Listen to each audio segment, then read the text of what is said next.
Hello. How you doing, guys? Just a quick moment. I'm gonna set up my stuff. OBS gave me a hard time, and it turned out it wasn't even OBS. It was my video drivers, which have been acting up for weeks now.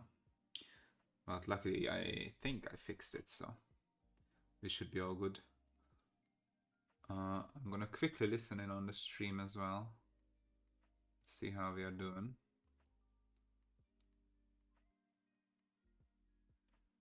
Just a moment.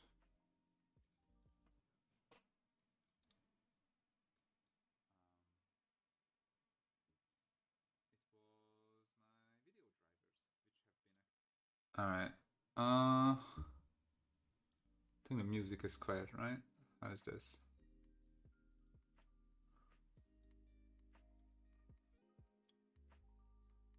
Let me know if you can hear it at all. It doesn't show up for me right now for some reason.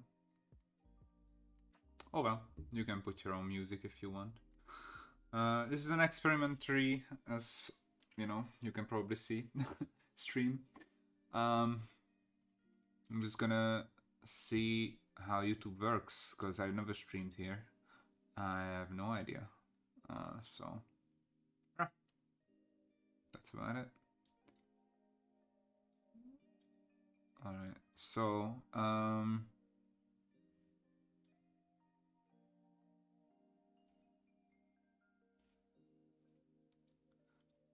okay. I think we're good. So, as you can see, I did some coloring before. Now if you follow me anywhere, you've probably seen these before. Yeah, so this is, I think, my favorite one so far. It's the mines, you know. I love this effect that I managed to get here. With these, like, beams, obviously, scattering light around. I think in the future, this would be an amazing way of, like, you know, showing verticality in these maps, because obviously it's top-down view, so you can't see, you know, I can draw the side of a column, for example, or something.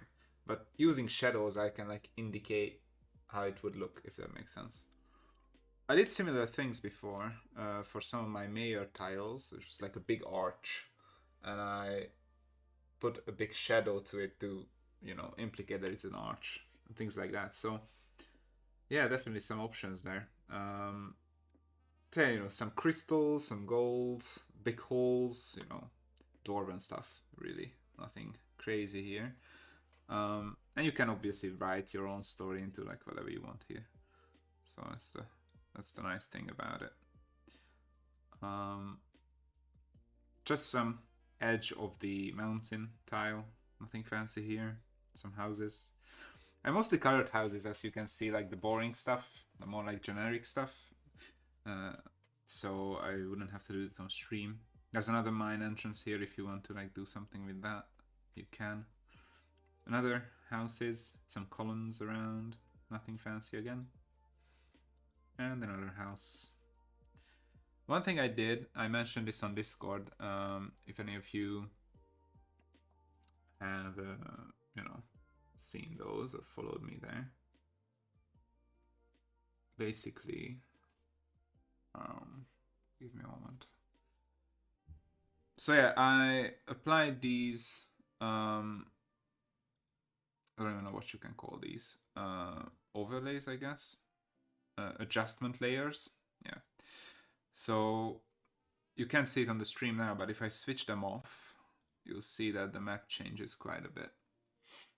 I will definitely do this in the future. It's just a nice way of, you know, really fleshing things out to the best that I can.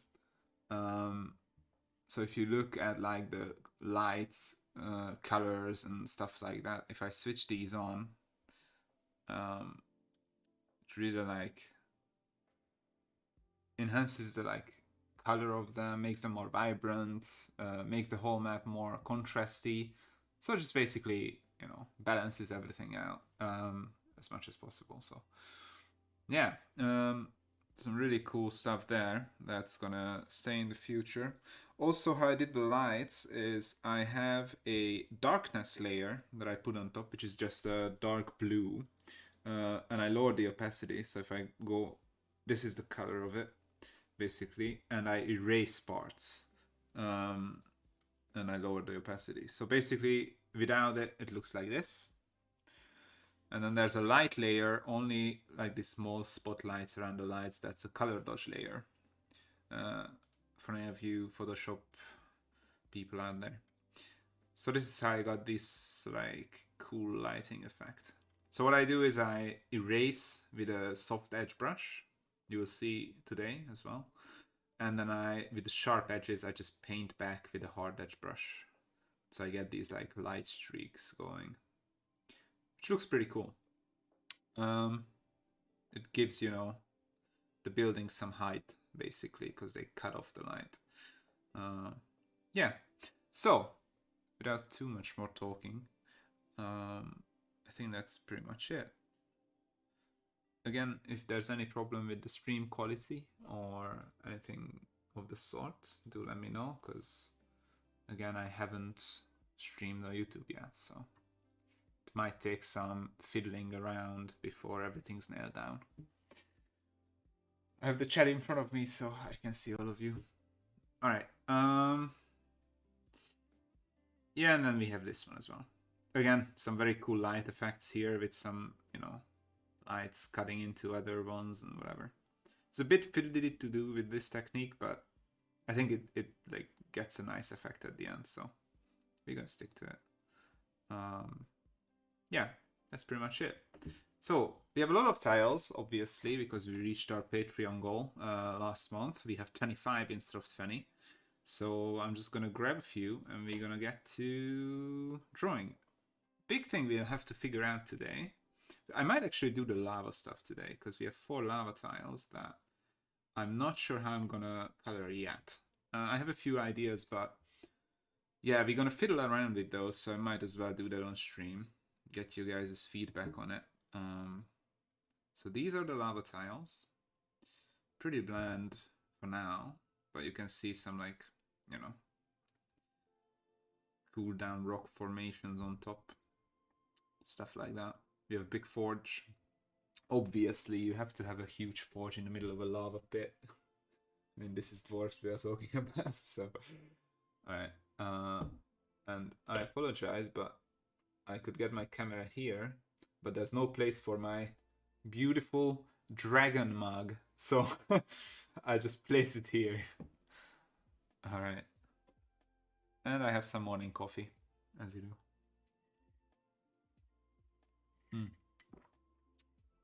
It's here. Alright.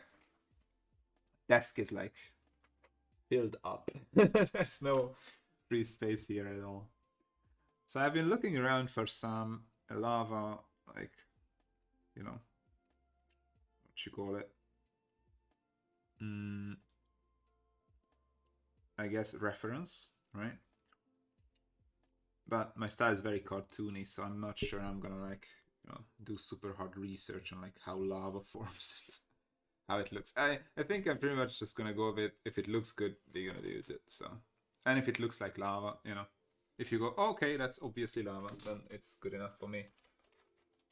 So let's start with this one, because why not? Just gonna do our usual stuff. You guys can't see this, but I'm basically working in the layers. Tab. Also, I guess I could like enlarge on this so you guys could see what the hell I'm doing, right? So that should be good. Alright, how is that? Yeah. I think that's good.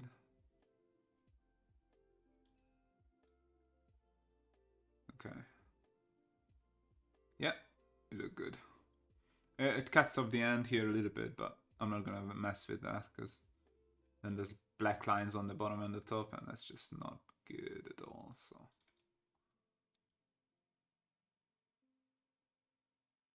I'm just gonna fill out the page. There we go. So you guys can see a bit better what I'm doing. I don't actually remember why I didn't have it like this before, but oh well. Also, all of you seem to love the new logo that we have, which is great. There's a little guy down here in the corner. So that's lovely. Alright, so we have a line art layer. Trick here is to set multiply to this, so if you go below it with a color layer, you can just, you know, as if it was there. I don't usually use it though, but it's good practice anyways. Also, I started using color swatches, which just have been great. I haven't used them before at all, because I do graphic art and like logo stuff and things like that. So I don't really need it, but for this kind of work, it absolutely is like super amazing. So trick you can do here is what I usually do is duplicate the line art. Oh shit. I said duplicate the line art. Where is it? So copy, and then there we go. And now what you can do is select this big layer here, and then I just go fill. So this will be our mountain, basically. And that's right. Cool. I'm gonna fix those little pixel bits there. So now what you can do is select it again. Cut it out. And now I can move it to the color layer. Mountain. Sure, there's some better way to do this, but if any of you know it, let me know. Because again, illustration is something I'm just learning, so all these little techniques are a bit unknown to me. But that should work. That's our mountain layer. Alright.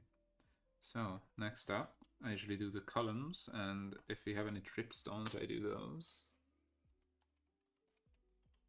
There we go.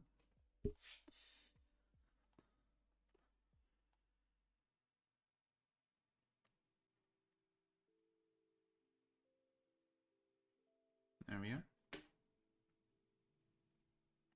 This layer looks a bit dark. Is that correct? Let me open up a finished thing.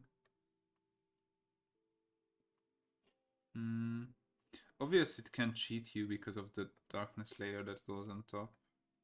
I don't think that's correct though. No, that is dark. How did that happen? I didn't select the wrong thing, did I? No. Oh well, we're just gonna recolor it, no biggie. So fill again. Yes. Wait, what? Something's not right here. Alright, let's cut this out. Reselect. Select the color. Fill it. What? Alright, give me a moment. There's something going on here. I think. Oh, I know it. It must be the overlays. No? No, it's just a different color.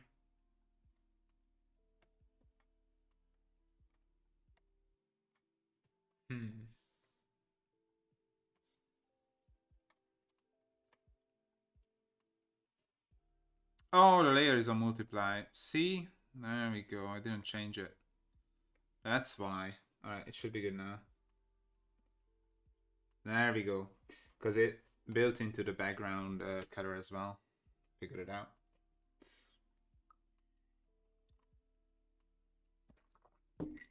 These things happen. Live and learn. Alright, so next up I usually do the... I can close this one. Don't need it.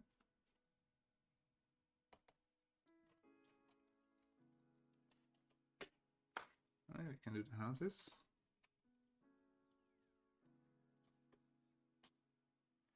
So These are very easy to color, so I don't usually like vary with like selecting and filling and whatever, because I find it takes the same amount of time than just painting them in. So I rather just paint them in, you know. They're very easy. If I had some more complex shapes and stuff, I might use fill tools and stuff like that, but with these, not really a necessity at all.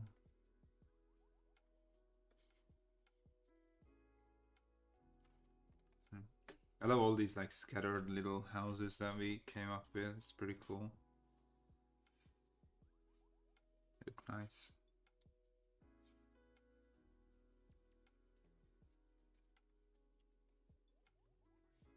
And obviously, you know, layering light colors on top and then going darker as we go down. Nothing crazy fancy here. The lava will be a challenge though. I'm not sure how I'm gonna approach it. The most pictures I've seen, the lava is like a nice yellowish on the sides and it gets darker in the middle. I'm not sure how that works, because I would imagine like whether it is hottest, it would be yellow, obviously, because you get closer to like white, right? If there's hotter flame, and eventually blue. But yeah, I'm not sure how that works, but all the pictures I've seen, the sides of the lava are yellow, and then the middle is like red. So it cools from the middle, which is very strange. I guess on the sides it's like melting the like stone next to it. That could be it. I don't know. I don't know these things, guys. Just see how it looks. Okay. Oh shit. There we go. Sorry about that. My tablet has some buttons on the side. I sometimes press them on accident. And I just realized I'm drawing the wrong layer, which is no problem. I could just cut this out. It's still morning, guys. It's been a hustle to get this thing going. These AMD drivers just messed me up real bad. So this is house's first layer. First layer, I said. And then we can get going with the second. And I just built from the top down.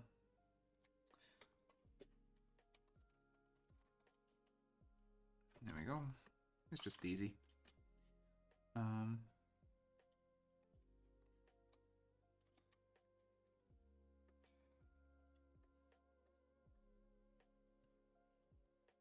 So each layer takes 2 to 3 colors. Obviously one for the edge, and then a darker one, and then a darker one even from that for like the little individual stones to show up. And that's about it. So here, here, well, maybe paint this color as well.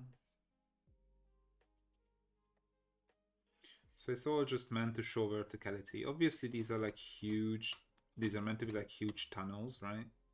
And open like crevices and stuff.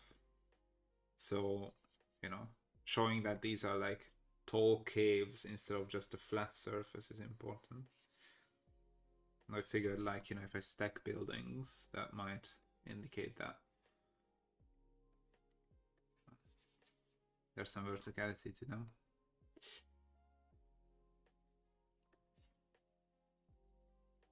I'm leaving these little bits here because they are meant to be brass. Could color them because it's over layer, but not gonna worry about it too much. Again, paint with bricks, or if there's shadow or something. I just freehand this pretty much. I don't think about it too much here. It's not really important. On a big scale, you won't see any of this. It's just a nice little flavor if you have like local maps or regional maps of the city, like different parts of the city, then, you know, this could be good for that. But that is about it. Alright, let's paint that one. And let's say we go with this one here. Alright.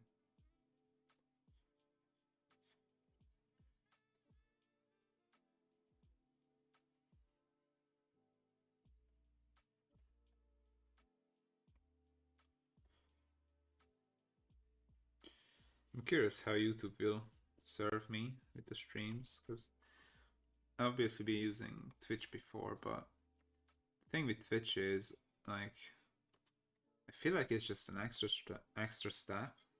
I'm not really using the stream to like get viewers or something, you know. I just make these for you guys to like sit down with your morning coffee and like have a chat about upcoming stuff and things like that. So, you know,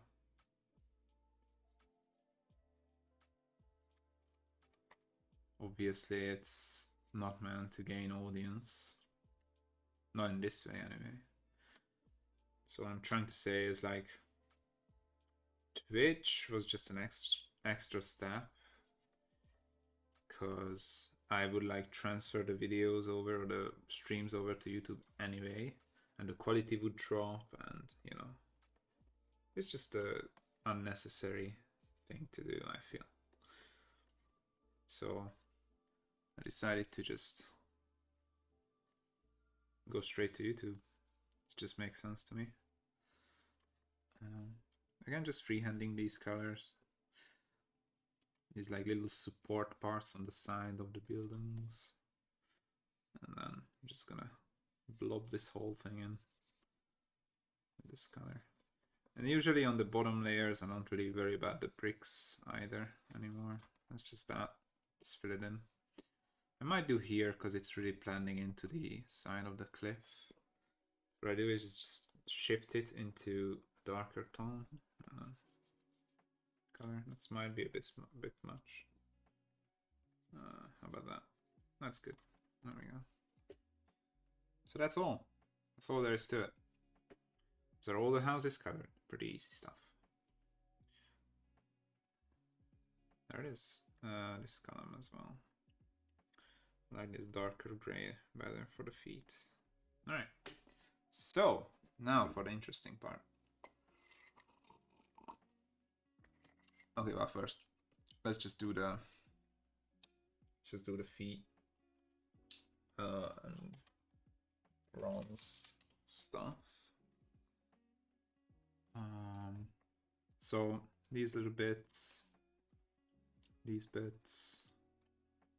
I guess this doorway could be it, but let's make this one so there's some bronze on this side as well. There we go. And I just give it some darker tones on the edges. This is it. That's all. Cool. These tiles are nice to color because obviously most of them are like empty space, like the mountain.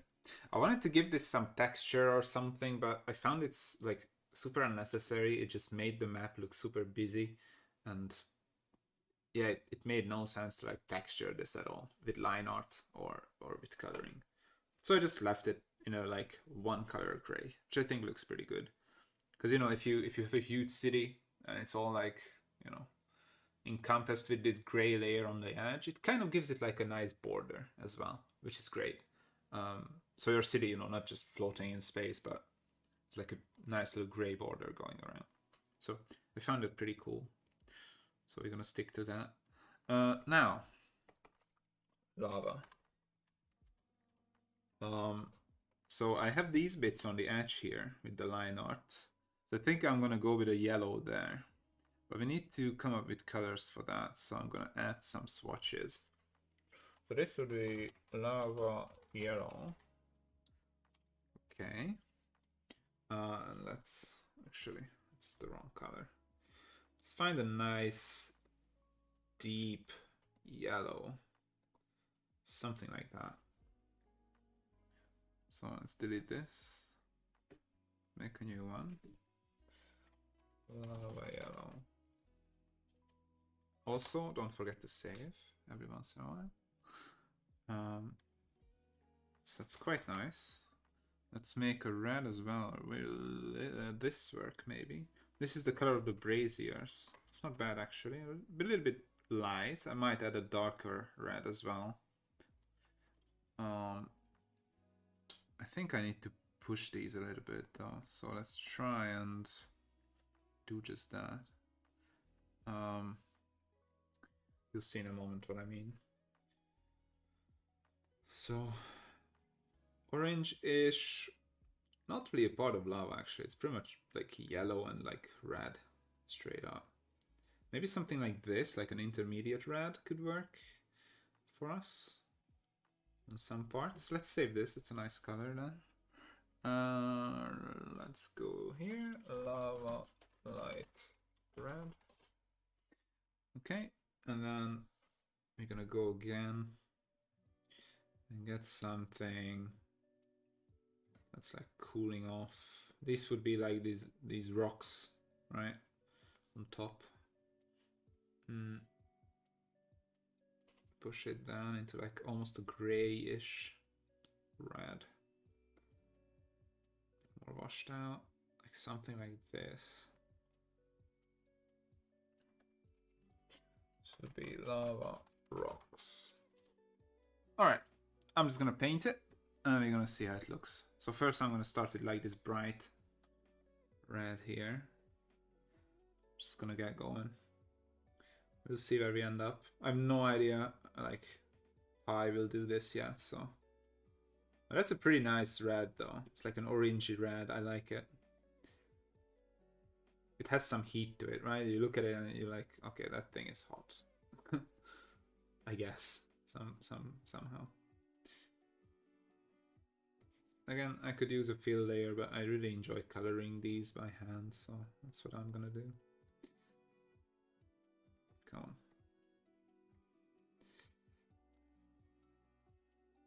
Finding the right sized brush for a job is always the most difficult. I guess I don't have to fiddle with the edges here because those will be yellow anyways, so just gonna go for it. We might have to give this some texture, because with flat colors, I don't know. I'm not sure I can do lava with flat colors, guys. I mean, I did the fire. That was all flat color without anything added, any texture, so could be done.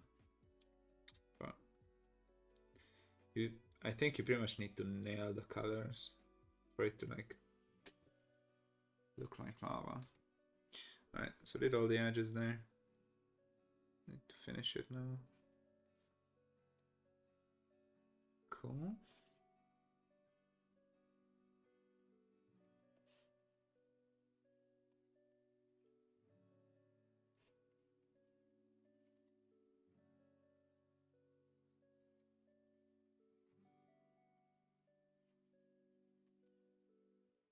Right. That's looking like a pretty good red. If I zoom out, this would be the size that you would like look at these usually.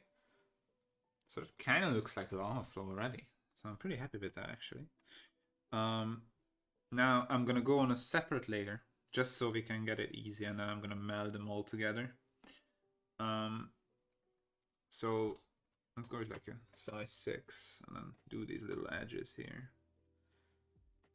What I usually is just go over and then erase.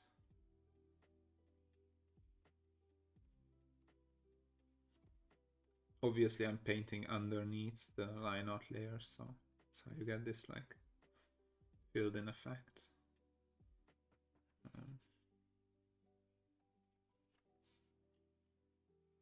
Not sure about this yellow. I think it's too bright.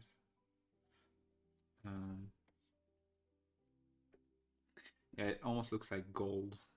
It's like a too much of a bright color. We need to push it closer to being red. It's more like an orangey. Maybe like a dirty orange, something like this. I think that might be a bit much. Let's try this. Better. What we can do also is color everything in, and then we can mess with hue and saturation and things like that. You know, just push the sliders until we get something that works. But I like a more methodical approach. I like actually leaving some yellow on the edge there. That doesn't look too bad. We might go with that. Just like a sliver of light yellow on the edge. It could work. Alright, I'm just gonna color it and then we're gonna check it out, how it looks after. Also, things like glow effects that we'll apply with like color dodge layer, that will really sell the whole lava thing. But you know, colors are important. If you can nail the colors, that's like, you're pretty much all the way there. And effects will enhance them much better. All right.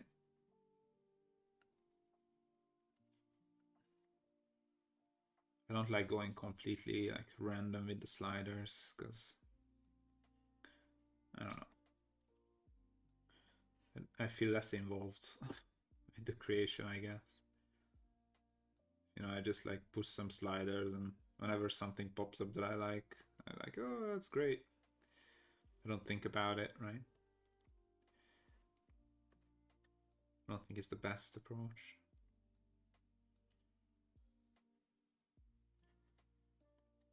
All right.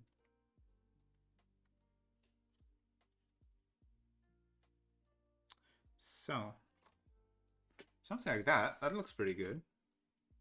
One thing I could draw from is the lava in Minecraft, because that looks pretty good. I could snatch some colors from that. Wait, actually, let me do some Googling. Just came to my mind. So,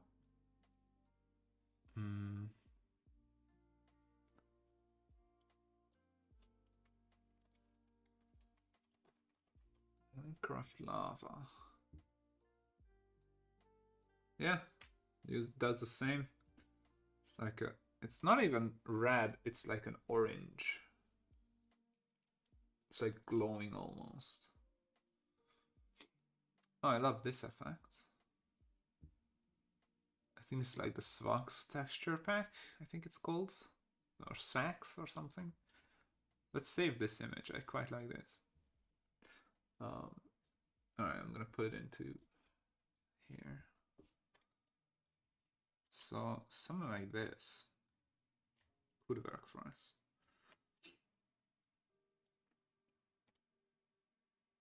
It's obviously very saturated. And I think I need to do a bit washed out colors because my you know, my adjustment layers will, you know, fix many things as well. But what I could do is snatch these colors away, like this red, and give it like darker red to the middle, maybe. That might be much. See, it's mostly orange here too. Like the red is like badly there. I think what we could do is add red around the rocks, maybe. That could be fun. Like add some red like in between the rocks here. You know, obviously with fire, the cooler the things are, the more into the red they shift. So what I mean by that is, if something's very hot, it's like white hot, right? It burns with like a white light, basically, or yellow. And eventually it goes to blue. So like most plasma is blue. Obviously it's super hot. The sunburst white, actually. It's not actually yellow. It appears yellow because of our atmosphere and the color shift. But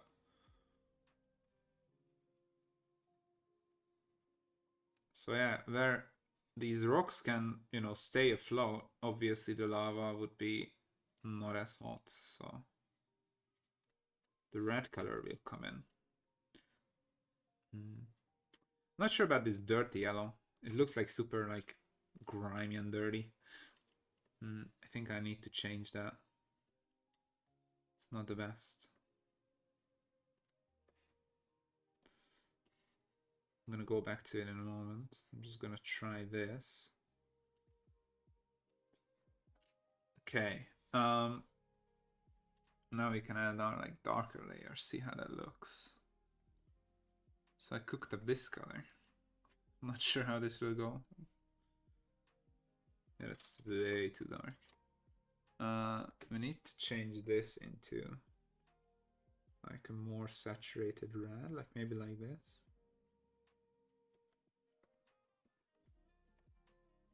Let's try this. I think that's pretty good. It's a little bit too brown for me. I need more red.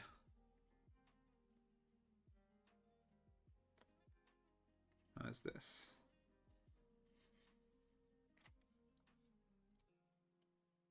Yeah, not bad. Not bad. Better, sure. Better for sure. I don't like the yellow. I need to change the yellow. I think that's throwing me off. I like this red around the rocks though. I think we're gonna keep that. So we'll make some new swatches in a moment as we are getting like closer to finishing this.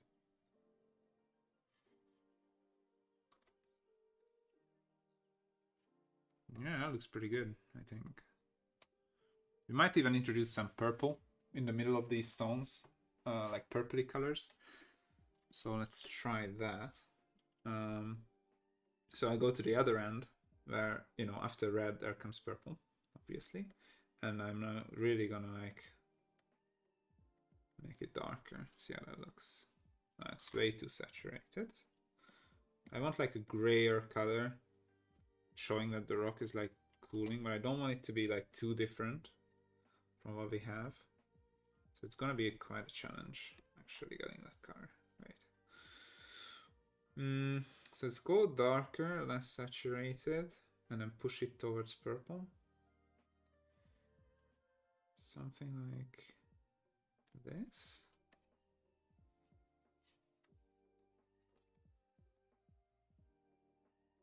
Maybe.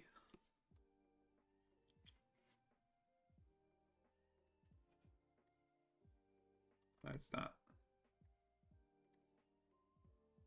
I don't know. I think that's like too purple. Let's go back towards red. Also, before any of you guys say it, I know there's a color triangle. I prefer this. I just got used to it on Illustrator, so I'm sticking to my guns. That's not bad. A more cool muted color.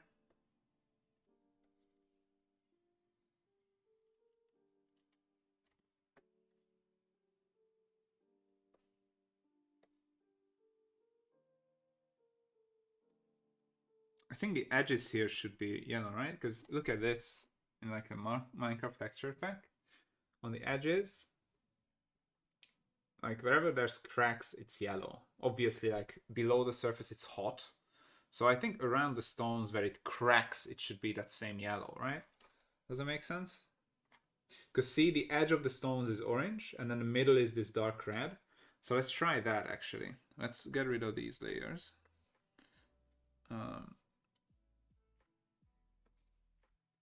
And then let's just go off the picture, and then we'll see where we end up, I guess. Let's go with the yellow. The yellow might be too much here though, because I think it's gonna be too excessive. Let's try an orangey color.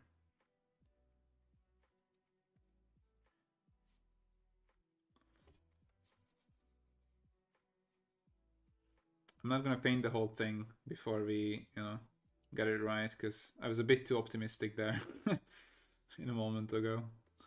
I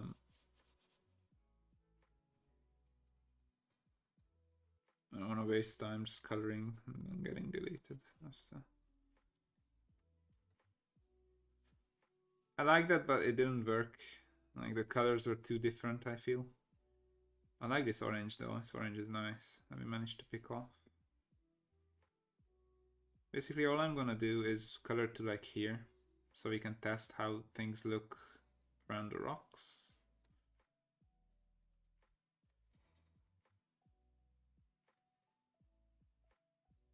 Obviously I want this lava to flow. I found some really cool lava stuff with 2-minute tabletop as well, but he does a more cooled off, like crusted over lava. It's like almost blue. I mean cold, right? The top. It's like purples and blues and stuff. It looks pretty good, but I want a more like hot flowing river of lava. So I'm gonna try for more yellow stuff here. All right, so that's good. Now let's grab this yellow here. It's like almost like, oh, that's way too bright. I need to shift this a bit because it's crazy bright. Let's try this. A bit more. Yeah, something like this. Just around the rocks. Same way we did before. And on the edge. Oh, yeah, and new layer as well, so it's easy to edit. Give me a moment. There we go. So I can just whoop, do that.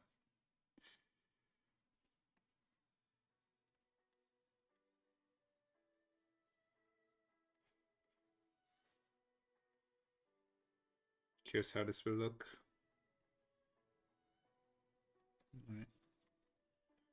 It's looking pretty good so far, I feel. It might be a bit too orange. I might need to shift that color a bit, but it's better than it was before, I feel. All right. It's not bad. It looks like an egg now. Like the yellow of an egg yolk. All right. It's kind of that color, no? I feel like. Yeah, we need to push it a bit more red, but that can be accomplished easily. All right.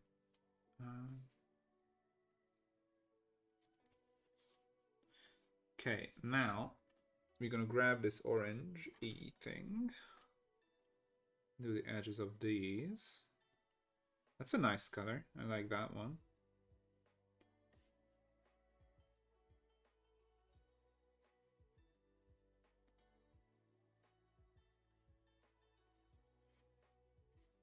Looks pretty good already, actually. It's not too bad.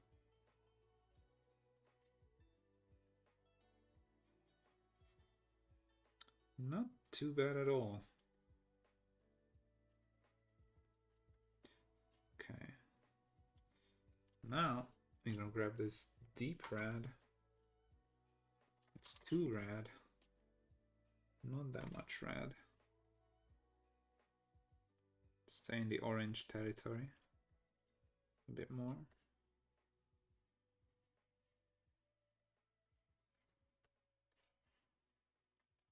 How is that?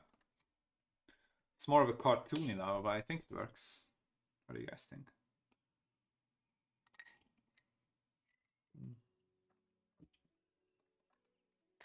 Our coffee runneth cold. That's not bad. I like it more than the first one, I have to say. Like a lot more. Orange is a bit too orange though. I mean a bit too yellow. So I think we might change that. So what we can do is I don't like linking the layers because I keep forgetting to unlink, so I'm just gonna hide. And now I can saturate it, colorize, make it into like a red or redder orange.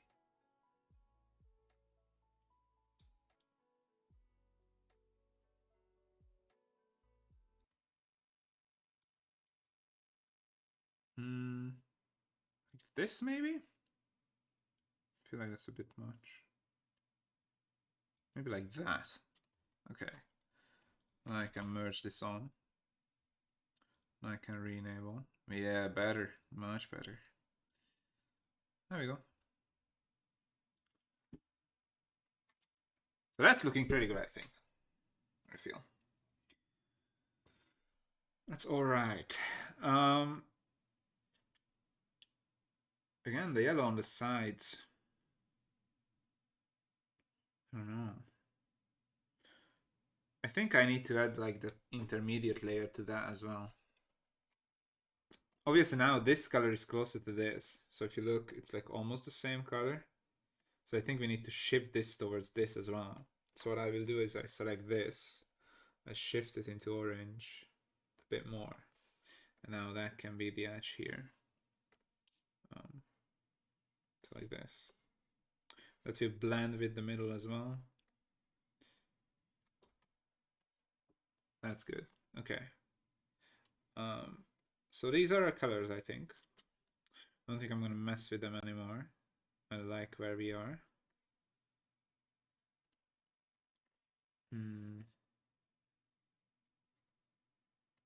I'd like to stay with the cartoony look, obviously, so this works well. If I wanted to make it realistic, you know, this wouldn't do at all, but again, I'm not going for realism. I'm going for my style, which is more cartoony and, you know, flat colored stuff.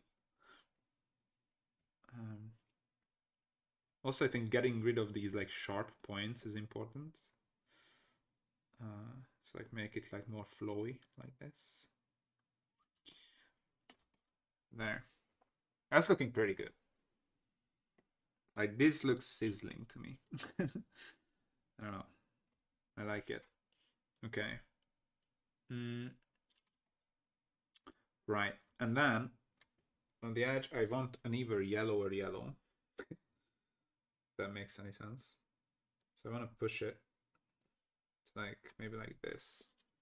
Or like if what they have here. I guess could try that. Like just on the very edge, like this. And here as well, like in the corners, maybe. Might be a bit much, but I want to see how that looks.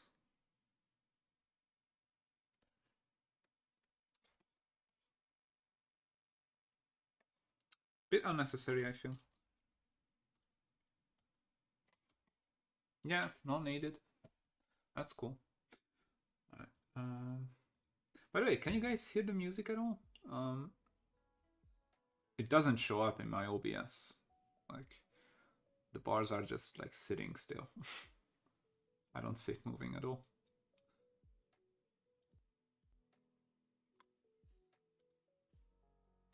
Not sure why that is.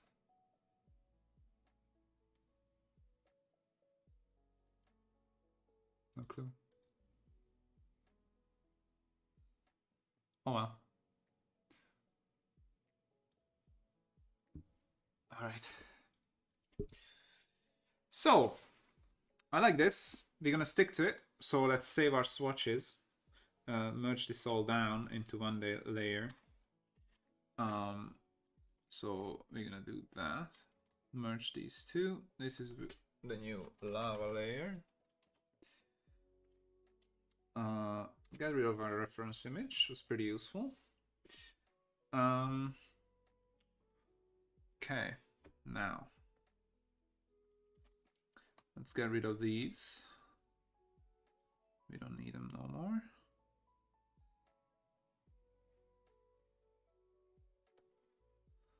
These are our lights, so I'm gonna stick to those.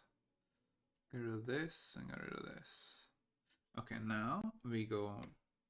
Obviously, first thing will be the orange, so let's save that first. So lava base.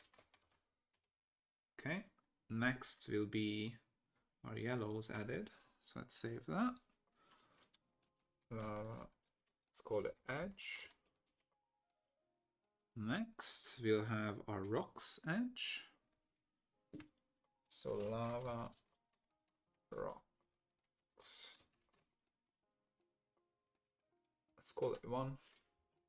And then the middle will be darker. So it's this color. Rocks 2. And that's all. 4 colors will make up our lava. It's pretty good. I'm gonna make a new folder as well and call this lava. Maybe if I use it on other maps, you know, it could be useful. So here it is. So our new swatch is done for lava stuff. Let's put them in here. Cool. And now it works with my workflow. I just go left to right and I can color things easily. Let's go. So I'm just gonna put this orange in.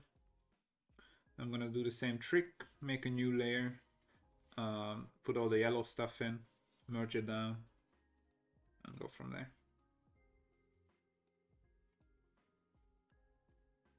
Another thing I was thinking about is I could make my line art link up perfectly when I draw, like on these edges and stuff.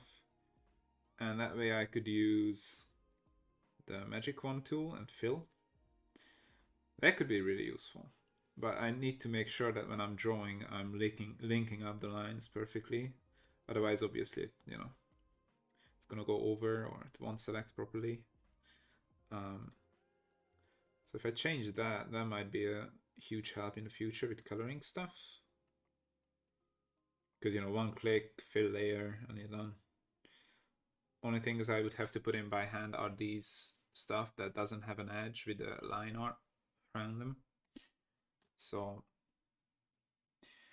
again, the drawing I use, like this line quality is like so like, there's only a few pixels, right? Because the pictures are only 770 by 770.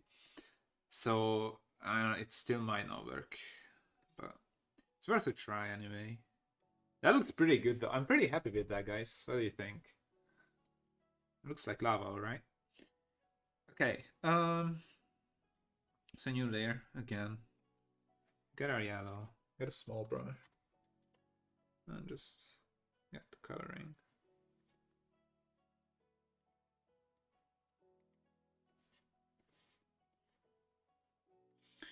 I like the control the brush gives me though, because I can like notice small things like this when things are getting like out of the line art.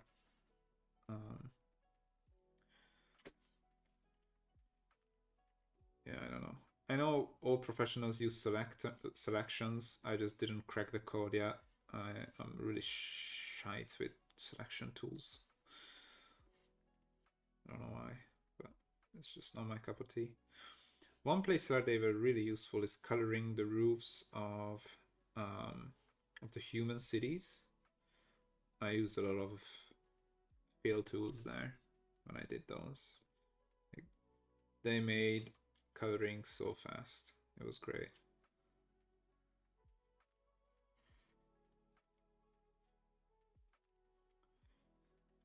Okay.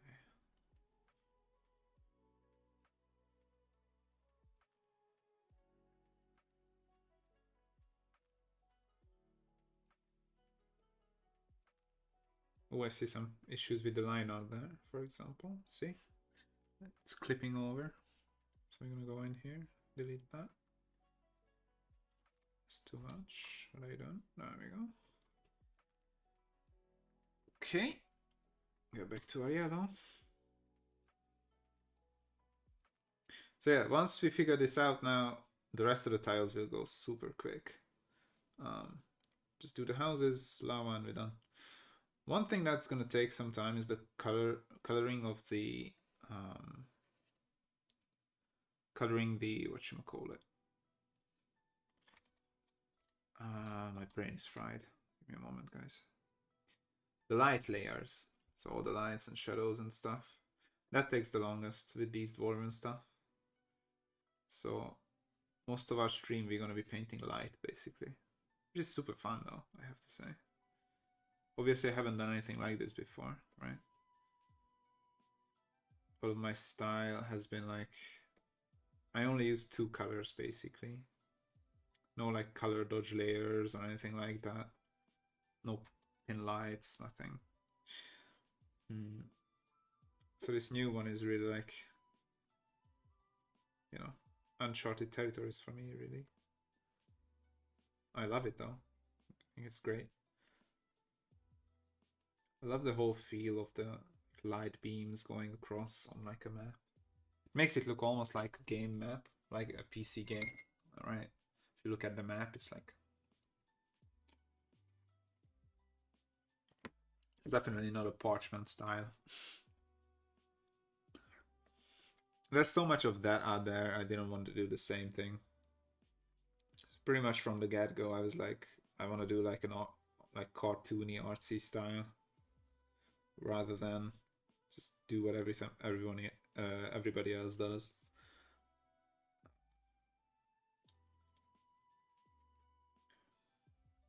So here we are.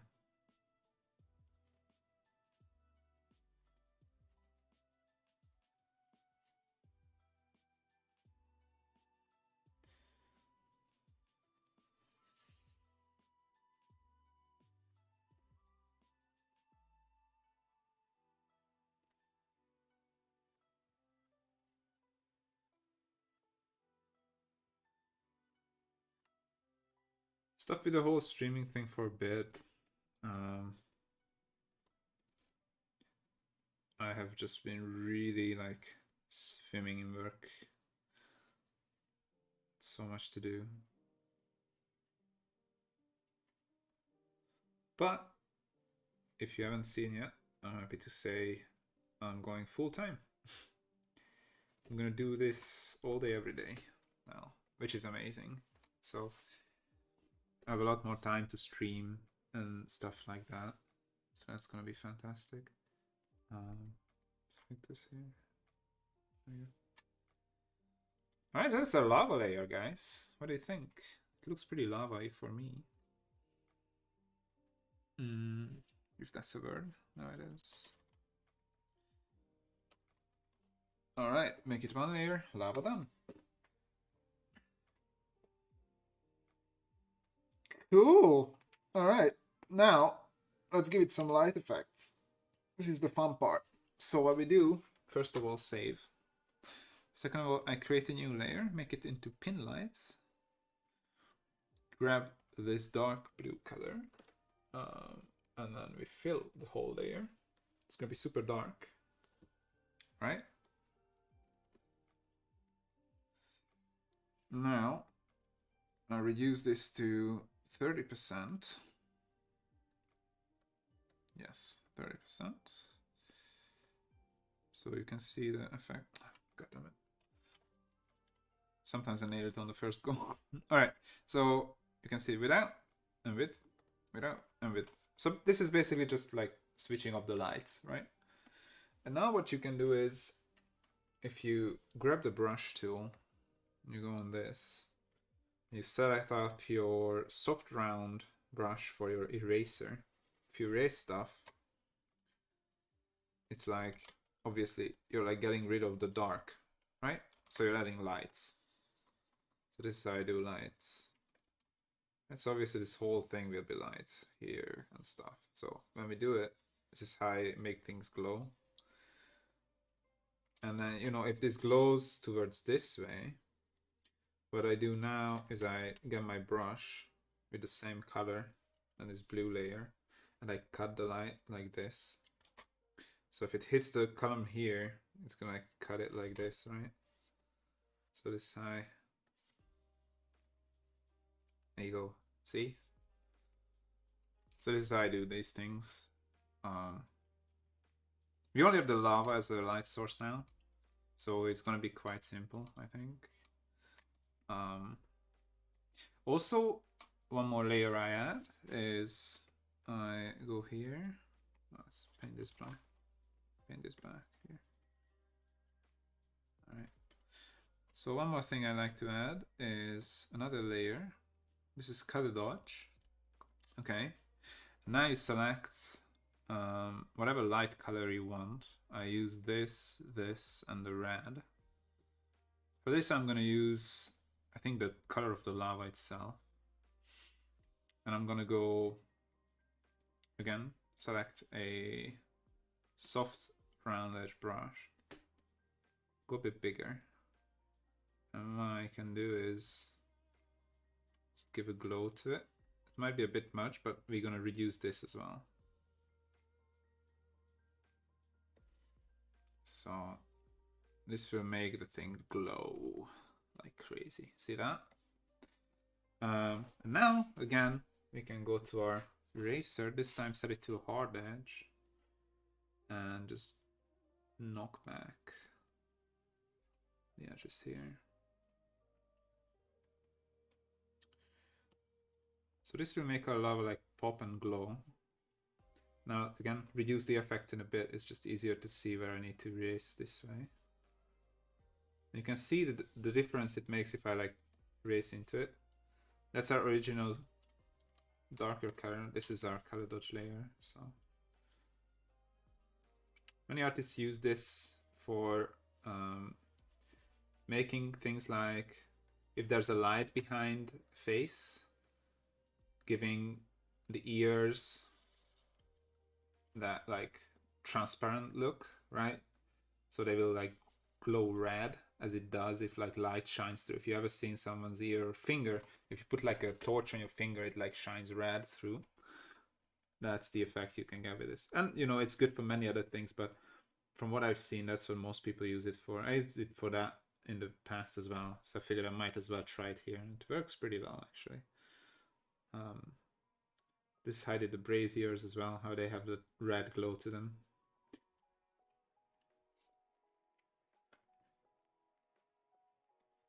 I'm not sure how it works in terms of color theory, like what it does to the colors to make them look like they're glowing. Like if it pushes the hue or you know whatever. I need to read up on these things because it's been a while since I did color theory and things like that. It's definitely useful though to know these things when you're using tools. Knowing how a tool works, you know, helps you quite a bit. Okay, so we're giving our lava a bit of a glow. So if you look here, this is without, this is with, without, with. So it's glowing like crazy. Even without the dark layer, you can see like the difference it does. See? It's crazy. So now we can reduce this to like maybe 50%. So now this is the effect it does. Right? Put our dark layer on. There it is. So one thing with this though is if we want to connect, we need to get the color dodge to the edge. So obviously the next layer will be the same color on the edge, right? So now it should be good. If I go back to 100%, switch this off. Yeah, it's a little bit more here. All right. Again, if you connect another one, you know, you want this to be a straight line. You don't, or a straight color. You don't want to see a line when you connect two tiles and there's some difference in the color. It will show when you put two tiles next to each other. So just something to keep in mind. All right, we're getting there. So now we need to give it a shine. It's gonna be tricky on the edge here. I need to figure out a way to make sure that those tiles will connect. What I think I'll do is I'll set up let's say it will go to, the light will reach out to like 200, let's say here. And then we move it in 200 from the other side, so it's 770. So it will go to 570. So those will be where our light can reach at the most. So I'll try to mimic that with the next tile that we connect, so that the light should, in theory, like meet up in the same way. It's gonna be tricky to do because obviously these are soft edge brushes, not hard edge brushes, and meeting two soft edge brushes to like meet up is difficult, but we're gonna give it our best shot anyways. All right, so let's switch back to soft round.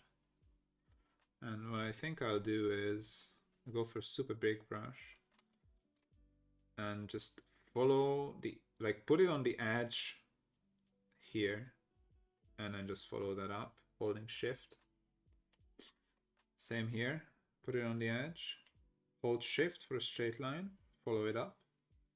So if I now do the same thing on the next tile, it should be the same effect on the edge. So again, on the edge and then pull up. I'm gonna do it 2 times. All right, now if I remember this and do it the same way on the next tile, they should meet up nicely. Okay guys, so now we did that. You can see our layer is erased now, right? Where there's light, so it's knocked back, you see. So now we can grab our brush, set it to a regular brush, give it like a size 30 maybe. Yeah. Pick our layer color, which is our shadow. Now we can paint in the shadows. So one thing I want to make sure is if the light is not reaching the edge, but it isn't. You can see it starts finishing here. See, that's the edge of the line there. Same here, it doesn't reach the edge. It starts about there. Okay, good. So now, obviously the light will be cut by these columns. So this is not how it works in real life, by the way, because there's bounce light and all sorts of stuff. So, you know, if this lava light would reach the buildings, it would like bounce off the edge and it would actually light things behind the column as well. But, you know, for artistic purposes, they should do nicely. So obviously this light is coming from this direction, from all over this way, right? If you imagine light beams hitting this column. So if we only had a light source here, then this light source, let's say a brazier, would send straight lines towards here. And if you follow those lines, you can cut the light this way, and that would be what it cuts off. But this instance, we have light over here as well, right? So this light would actually like shine in on that, and the shadow wouldn't be there. So the only direction the light will not reach, only with bounce light can it reach it, is behind the column, straight behind it. And even there, if you like draw a line from here, see this light coming from this part of the lava can reach behind the column. So the only part that will be a shadow is a little triangle like this. Basically, where no light can reach. Wherever I draw a line from, right, there's no light hitting that part, if that makes any sense. Now again, in real life, this part would be filled out as well because of, you know, light comes here, bounce, bounce, bounce, and it like bounces into this part. It's gonna be darker, but it's gonna still have some light to it. But that looks pretty good. So same thing with the houses. So here, for example, there's gonna be no light. So behind this house, it's barely visible, but you can kind of see it. So there, right? I might even not cut that, because if you imagine there being more lava here, if you connect two tiles, then that lava can shine through there. So it's fine, actually. Never mind I said anything. So here again, it's just going to be a triangle behind the lava. Same thing here, actually. This triangle won't work with it, because there's going to be lava here too, because it's going to be a much smaller triangle behind the column. So something like this. Something like this.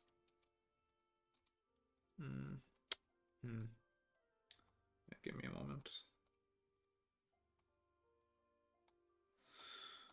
I'm not sure, actually. If you even like want to add shadow here. I mean, it looks cool, but I don't know if it will add anything,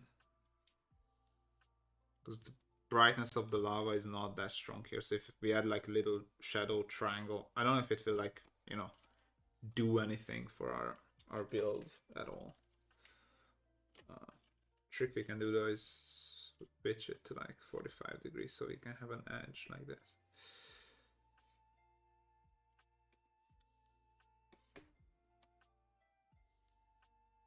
I don't think it's necessary. It's like such a small little part.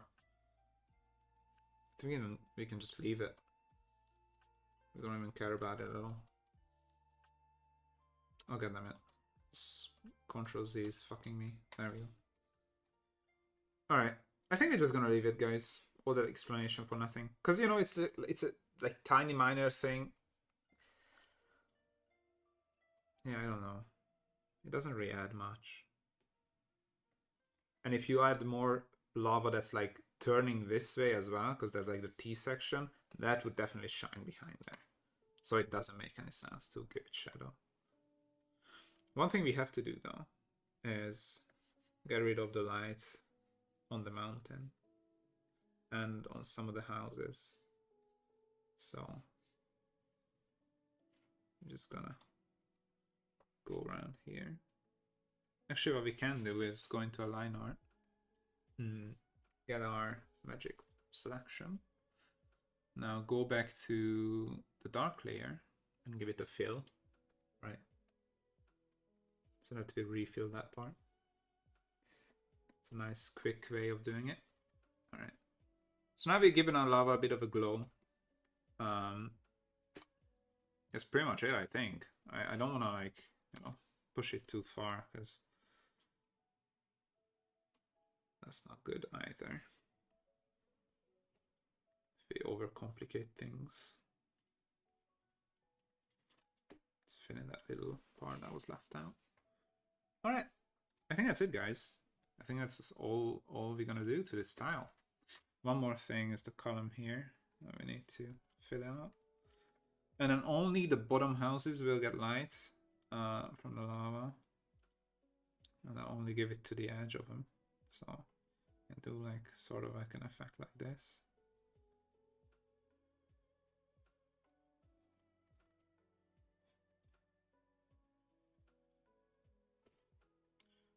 Right? You can imagine the light like hitting those houses like super hard. These are still like edges and the lava is below, so this would all be shadow. So it's hitting like the edge of the top of the house, so something like that. And then one more thing we'll add, and that's gonna be the last thing, is lights to the houses. That's very simple. I'll show you in a moment. So there we are. That's all. So now we can grab our little soft brush eraser again. Make it a bit bigger. And then what you can do is, let's say there's a window here and there's light behind it. You just make that light shine through the window like that. You can do it on the edge as well. Carefully to not reach the edge, actually. Like that. That's good. And yeah, here obviously you can't see it because it's already erased. But like on top of buildings, it looks really nice. If you imagine like a door there or something. Behind here maybe. And yeah, that's about it, really. I think we're done. It's our first tile completed. Okay. It was a pretty simple one, but you know, the lava was a bit of a challenge to begin with, but we got there. All is good. And I see some danger here. There we go. I went in with my brush on accident. There we go. Lovely. I love our lava, guys. I think it came out quite nice. Okay.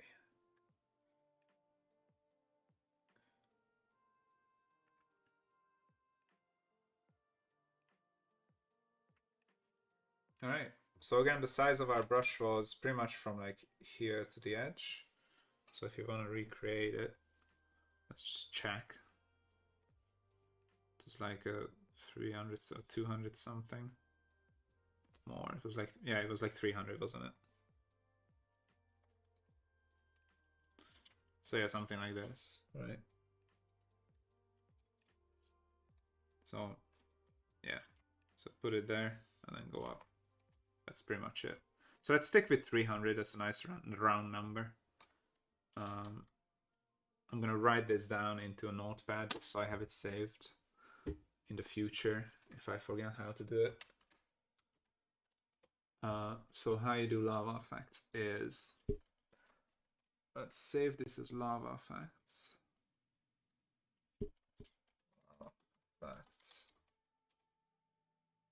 So what I'll do is 300 size round soft edge eraser And then I did 200 from left, 200 from right. 200 in from left, 200 in from right. And then edge of brush on rulers, Alt Shift. All right, that's it. And then I added a color dodge layer with orange. So I then did color dodge with lava base orange. All right, that's it. So let's have it do lava. All right. Save this. Close it. Good. So now if I have an amnesia, which I usually do, then, you know, it's still gonna be there. So there it is, guys. It's a nice glowy effect to a lava flow.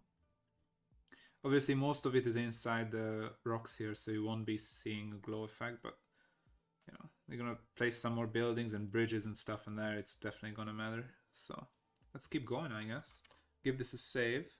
And now what we need to do is fix the adjustment layers. So I did an action for that. Here it is, Dwarves color balance. So if I run this action, it will apply all the layers. So you see like how much it pops the colors. So again, without, with, it's quite a difference. You see how much more you can see the lights, right? Like how much sharper they are and deeper, more contrasty. It shows up there very much, right? So there it is. First lava. All right. Save it. Go to the next one. Okay. Same things here. Why not? And then go from there. All right. There we go.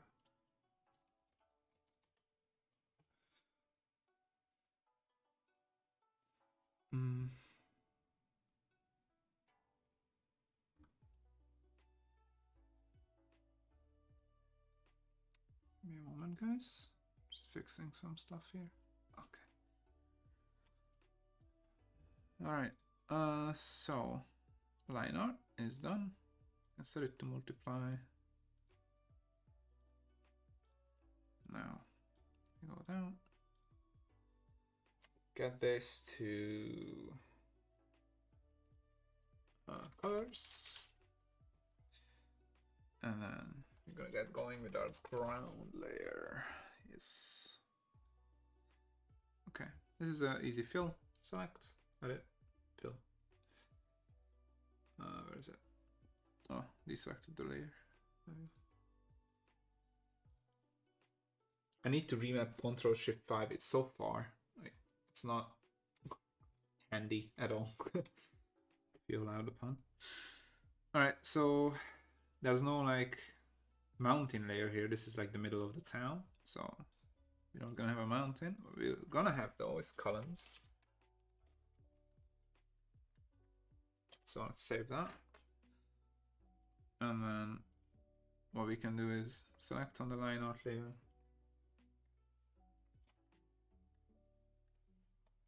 Any more columns here? I don't think so. Yeah, that's it. And now we can swap back to our columns layer and fill it in here. Just like the column cutter and then fill. There we go. So now it's filled here.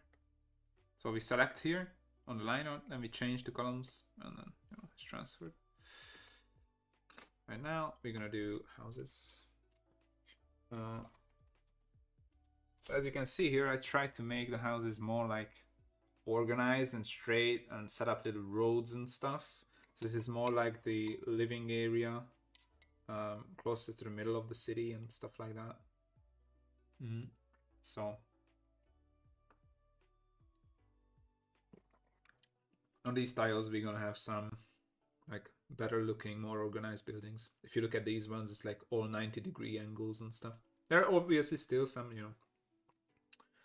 more clustery buildings, but in general, there's some nicer ones.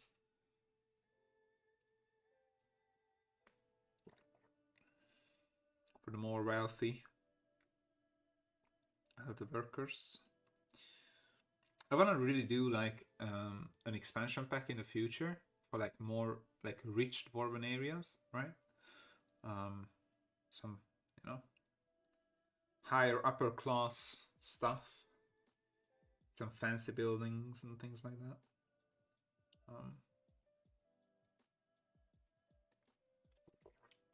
I'd also like to do some like animal pens and like mushroom farms and stuff like that.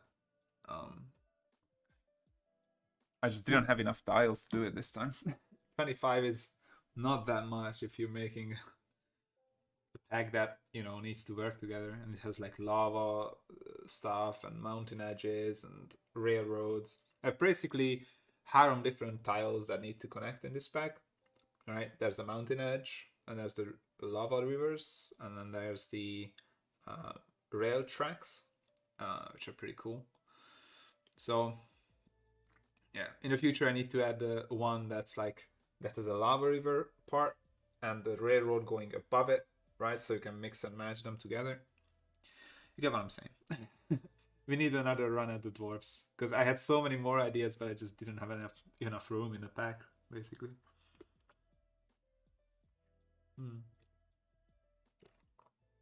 All right, that's what expansion packs are for, though.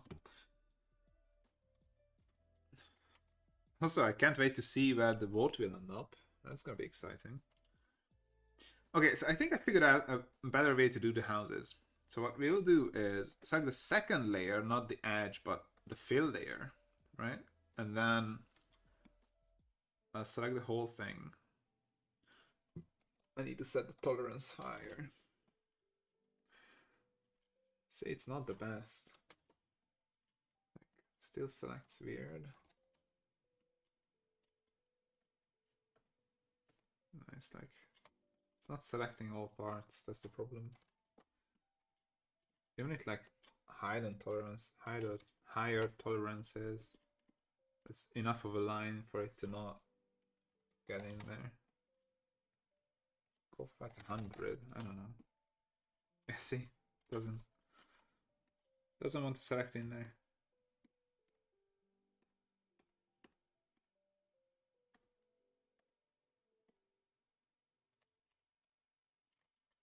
Yeah, it's super annoying.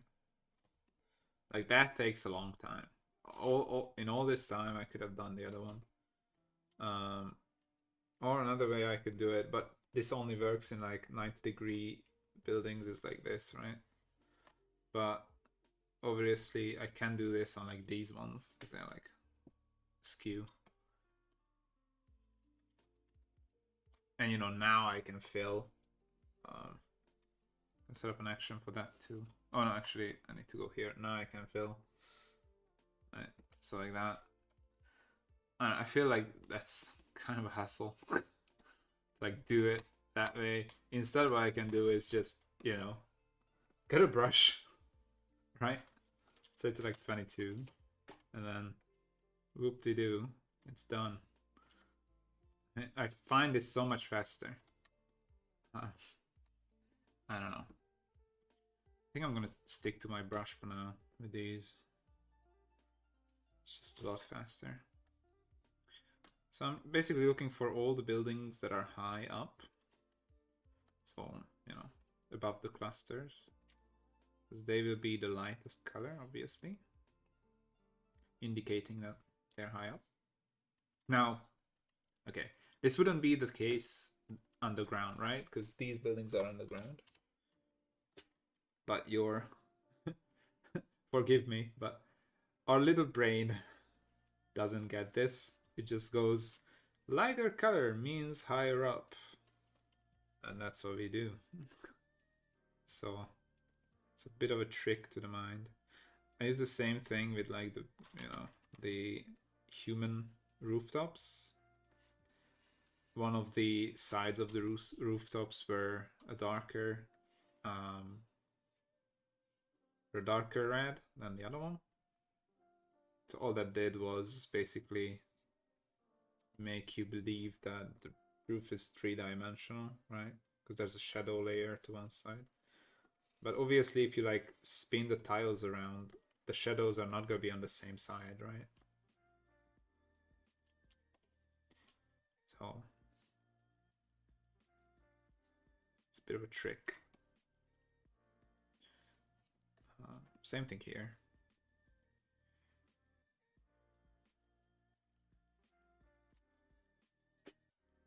Maybe, yeah, that's about right. And now I'm just looking for like color balance and like value balance. So I'm basically making sure that all the sides have pretty much the same of each color, like throughout the tile. So I just uniform. It's not bad. It's a bit much here, but we can work with that. That's fine. Alright, so now I select the edge color, and I go for like a 6. And I just whoop, do the edge with like the lighter color, right? Like this. Again, I don't want to be super exact, so this stuff doesn't like bother me. It like goes over the edge a bit. No one will see that, I guarantee you. Not one person. So. And the houses are pretty messy as they are, so it kind of just adds to the style, I guess. There.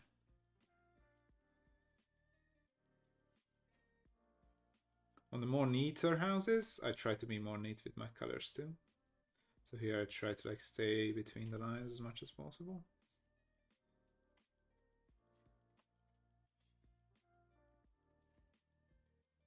So like that. It's too big, this 6. I need a 4. There we go. Better. Don't clip that.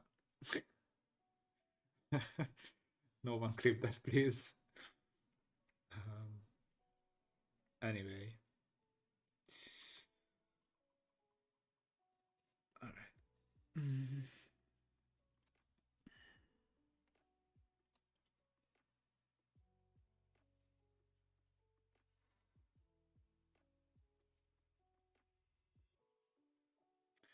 I've been watching quite a bit of Ross's streams as well, 2 Minute Tabletop.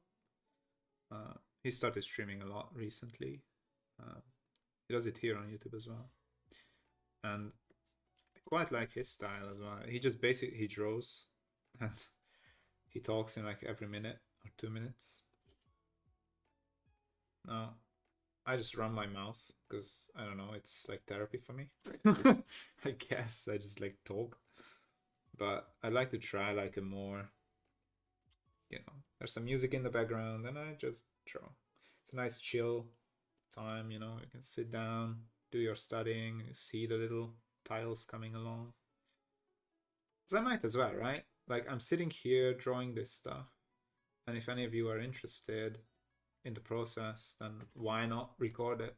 Like it, you know, it doesn't need any extra work. I just start the streaming software and I just get coloring, right? I would do it anyways. So I thought I would record those as well and upload them here. I need a good catchy name for them though. If you guys have any ideas, do let me know. But yeah, they're just gonna be some like chill time, you know. Not talking too much. Every now and then if someone has a question, but just focus on drawing and coloring. If any of you would have, you know, any ideas while I'm doing this stuff, then I could implement those. We did a lot of stuff like that back in the day when I started. So someone hopped on and I was like, okay, what do you think I should draw here? And then they had an idea. Then I drew it in. Many tiles formed that way. Many of my favorite tiles, actually. So people have some awesome ideas. And, you know, just makes the tiles, I guess, more involved with you guys. Like, I can imagine what you would want in a tile, but if you tell me, you know, that's obviously a lot easier. So I think I'm just gonna stream all the process, like why not?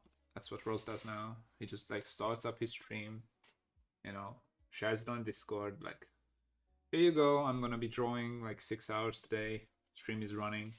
He's not killing his voice, talking all the time. Right? It just makes sense. So I think I'm gonna do that as well. Just gonna do some streams with like only art stuff. And also it's a lot of fun with coloring stuff, right? Obviously. So yeah. Just an idea. So it might be easier actually to like put the houses number 2 under the first layer, right? So I can just do this. There we go. Why didn't I figure out before? I don't know. So we have quite a few houses here. I'll just fill out maybe those 3, and the second layer after that could be these 3, and then that one will be dark at the bottom, I guess. It's okay. Yeah. So when doing this, I'm also trying to see like how many buildings I have to deal with, like how many buildings are one under the other. So not all of the buildings will end up like super dark colored at the end, right? It looks pretty good. Just gonna chill with that. I think I'm gonna make these the same color. Oh, actually, these can be the same color. That's a little staircase there, so we can have that going. Yeah, I'm just gonna stick to that. So I have to be, these 2 will be the same color because the stair connect them. These are arbitrary rules, obviously. Like,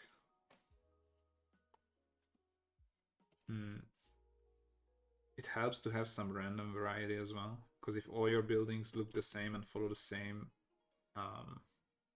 methods, then obviously it's gonna be very predictable. And with modular tiles, you don't want to be predictable because you will be repeating tiles and mirroring them and turning them around.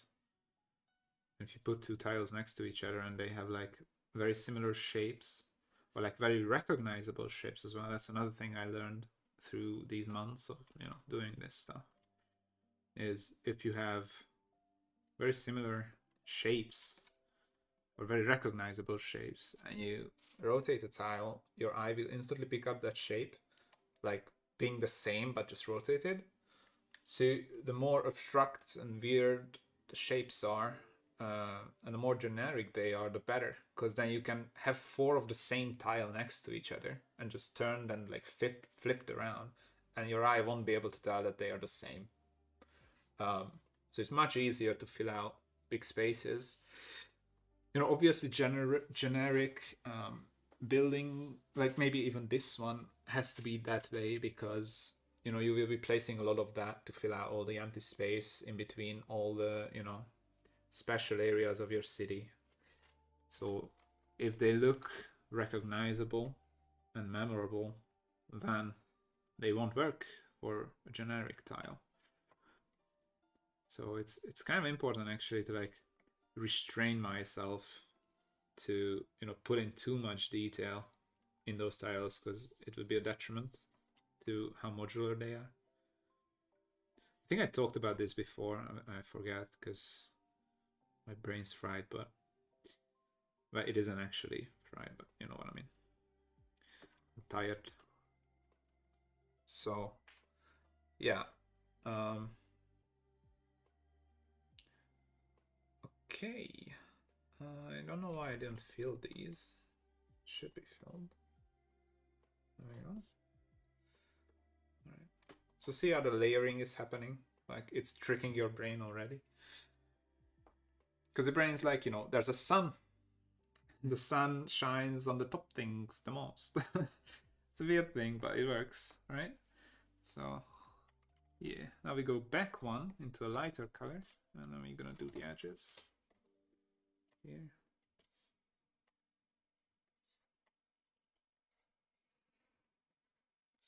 I'd also like some like different house variants. So no, most of the houses look the same now for the same reason. I didn't want any house to like stand out because I like the style, like how it looked, and you know, I just wanted to follow that to make pretty much. But I actually use like 15 different building clusters that I'm gonna be actually sneak peek, don't tell anyone, releasing as separate assets as well.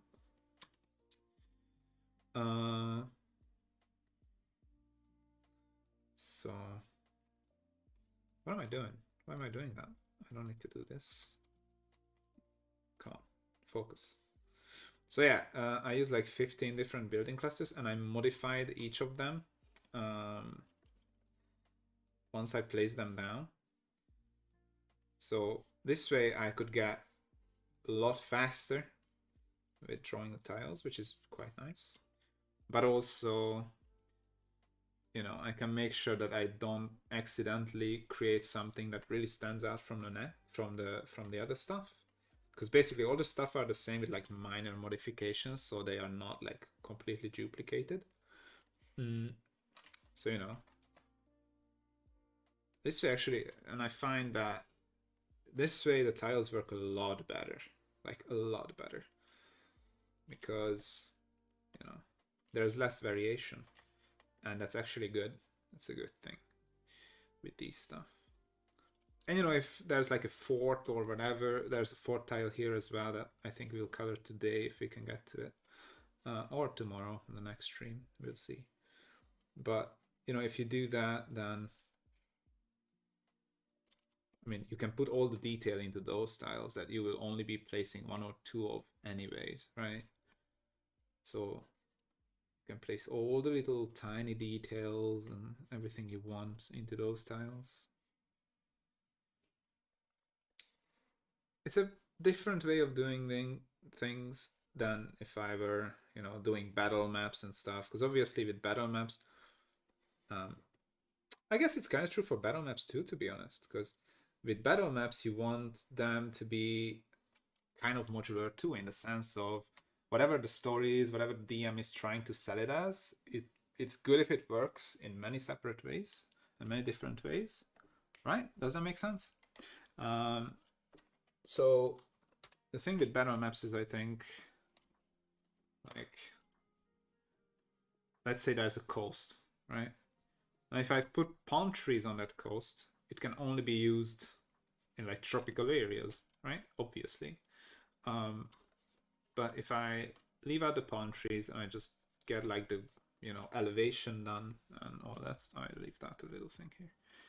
So if I get all the elevation done and all that stuff with rocks, those rocks could be anywhere, right?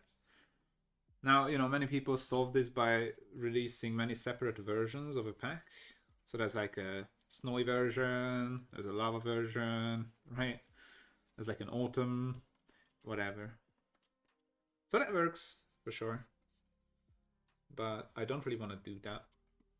I want my tiles to be usable in as many cases as possible without having to like use separate. I'm just not paying attention, am I? Without having to use like separate. There we go.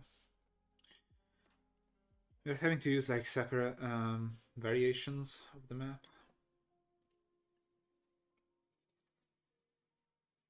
Now I think I'll still add assets that you can put on top to change how they look. So one way of that would be I would add, let's say like snow piles, right? Or snowy roof effects that you could place on top of like the bigger roofs. Or like building clusters and just like plop it down and to make it look like it snowed on that region. You know, it could be nice. It's not necessarily for a map, I don't think, because you can just say that, imagine this, but all of this is covered with snow. You know, it's a nice visual thing, but I don't think it's like, you know, super needed in the same sense that you know, different style is needed. So obviously, if you build a city with my previous pack, and you say that those are dwarven, this is a dwarven city, it won't work the same way as an actual like different theme and style, right? Does that make sense? I think it does. So yeah, for like different variations, I'm not really keen on that because I don't think it's that important, to be honest. Again, if I was making battle maps, maybe, but... And guys, you know, this is just my inner ramblings, so... you know, I'm thinking about these things every day, basically, so that's why I'm like sharing with you guys. They don't seem like important things, but they kind of are, I think. It like changes the whole concept of how you approach like creating something, right? Like what's the end goal? Why are you making it? Basically, is the like big question.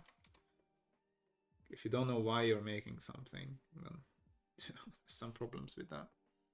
So I'm just thinking about these things like, okay, why am I doing that way exactly? Okay, why am I doing that?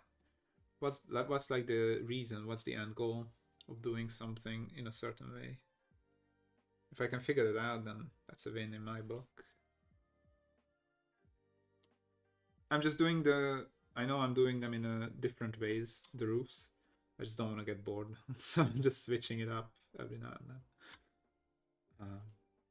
Sometimes I draw the edge first, sometimes I draw the inside first, whatever.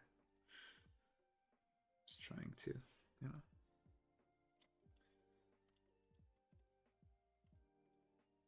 Because surprise, surprise, drawing rectangles can get quite repetitive pretty fast. Who would have known, right?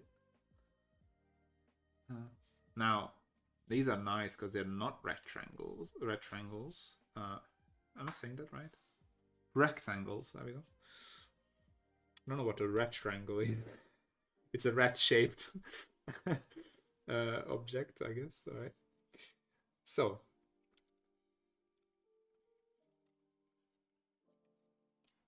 these are not rectangles. They are hexagons of some sort, I guess.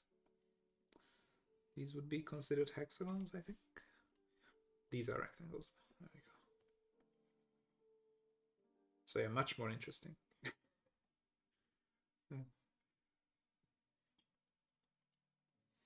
Again, being as generic as possible, it's a good thing.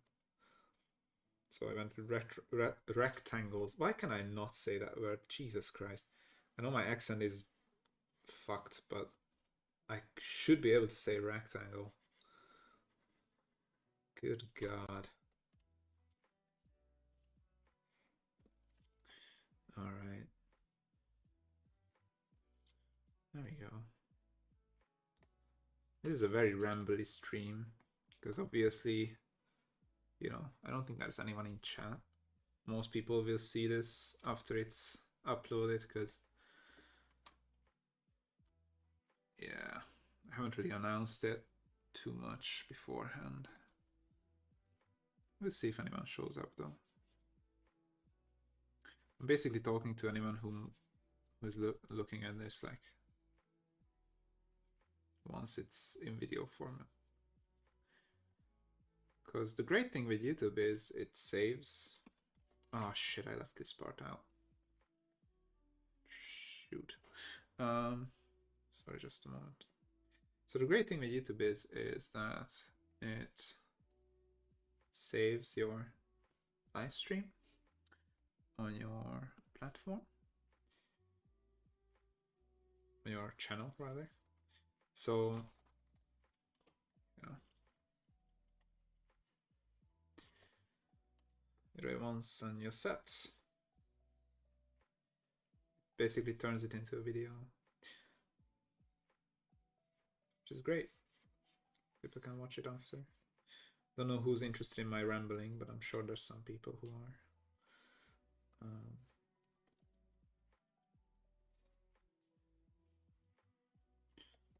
All right.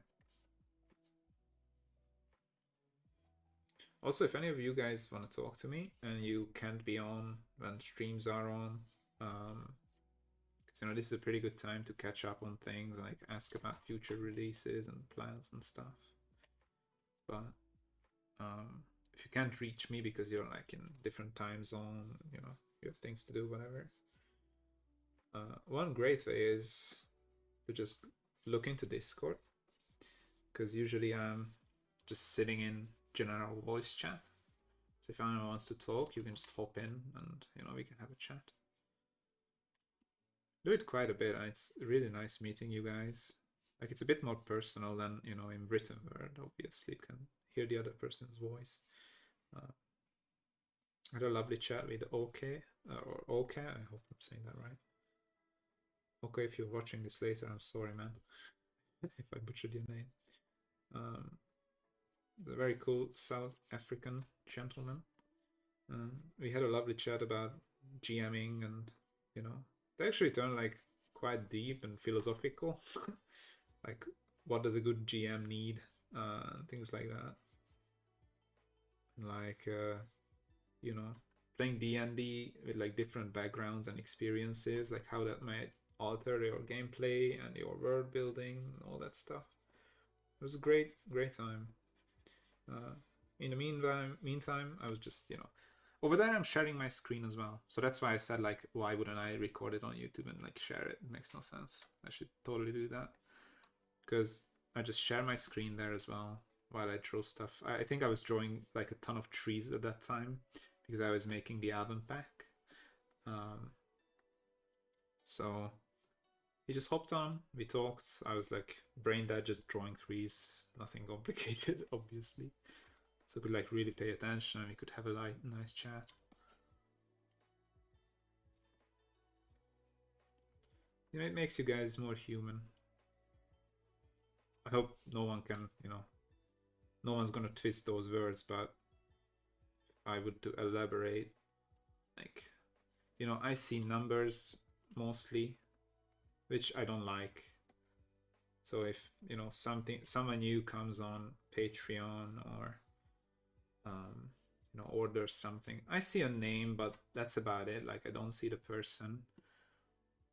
And I'd like it to be kind of like a, you know, kind of like a club, in a sense of, I want to imagine like voices and faces behind you guys' names, because it's just more personal, and you know, that's nice.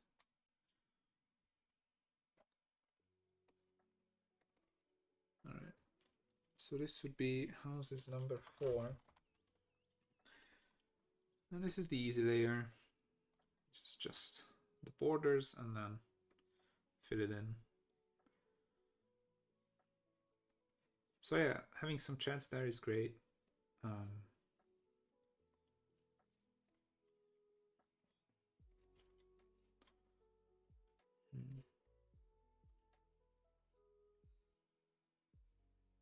Also, it's great for like getting different viewpoints on things.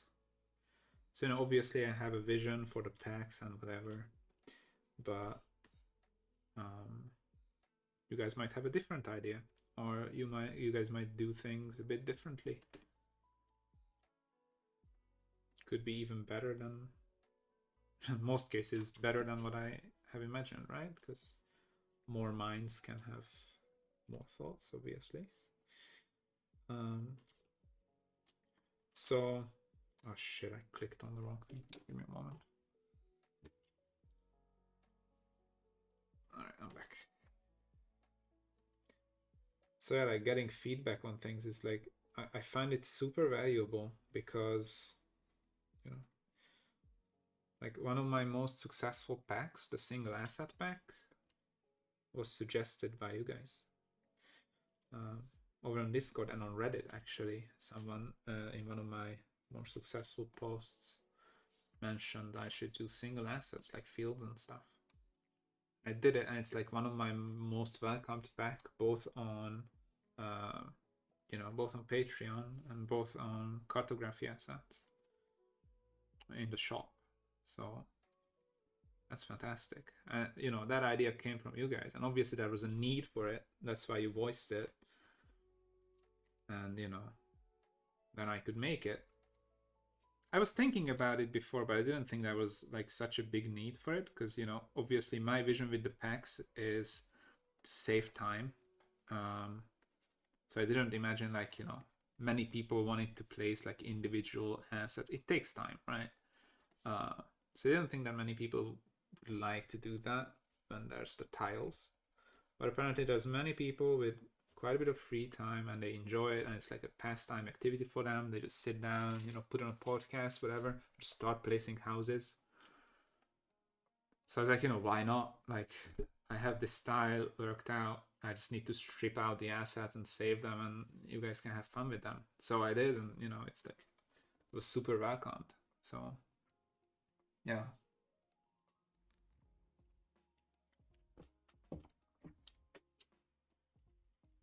Right. And obviously, if I didn't ask you guys, that wouldn't have happened. Or if someone didn't voice their opinion, it wouldn't have happened. So I find it kind of important to just have a chat every once in a while, get you guys' feedback. It's really valuable. Another great feedback that like elevated my stuff was another guy on Reddit. I'm just gonna merge the bridge into here. If someone wants to edit the PS, you can just cut it out and you know whatever. Actually, you know what? Let's do it how it should be done. Here we go. Bridge. Okay. So what I was about to say is, oh yeah. So another guy on Reddit mentioned that the houses are quite far apart on my maps. So if you look at my older stuff, the roads are like super wide. And you know, I didn't really know how I can make the modular tiles work like really well back then. So I just pretty much like placed buildings randomly. Didn't really put much thought into it. It just shows you that, you know, these things look minor, but you actually like have to think about these things, because you can save yourself a lot of headache if you think ahead of time. With creating anything, I think, you know, have a plan is important. So this guy mentioned that, you know, my buildings are kind of far away and it takes away from the whole, you know, lived in big citadel kind of feel. I was like, all right, let me try to do something about that. And I started to place more buildings like in a close cluster, like clump them together more, and then create kind of roads and have some points on the edges of my tiles where roads could connect. So you can like rotate them in many different ways, and you can have like forking roads and you know all sorts of stuff. So, and I also pushed my buildings more out to the edge, and also sometimes away from the edge, so the edges meeting could be formed into a street and stuff like that. So I came up with these ways of making tiles, and you know that was a great success in my book. Like if you look at the cliff tiles in the last add-on pack for the human cities, I think they are like the best tiles I ever did, next to the forts pack, right? The keeps and castles pack. I think that like buildings being clumped together and like pushed to the edges of these cliffs, obviously there's not much room, right? So you want to use up all the room you have available if you are building on like a cliff edge or something. And like having the buildings done that way happened because of that guy mentioning it on Reddit, right? I would have never like even like think of that to like clump my buildings up more, but he was right. And I think it's like one of my best looking packs because of that. And they work super well being modular, and you can make many different like street layouts, and yeah, it's just, you know. So yeah, feedback is everything, guys. Like, it helps so much. All right. In the meantime, we colored this stuff. So, before we go on to the bronze, I just want to do the legs of these things. Little support stuff here. Not that important yet. You can't really see the difference, but once we push the contrast, you can definitely see the difference here. And it, you know, this stuff just kind of like grounds the houses. It looks more structural, which, you know, Dwarven stuff I believe should be.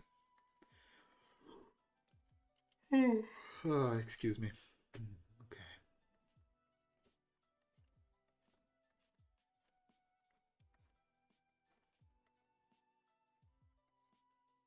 These out sticky bits are kind of a pain, but they add quite a bit to the building, so I'm gonna do it. Also, I'm gonna do this little like fortified bridge part in a second.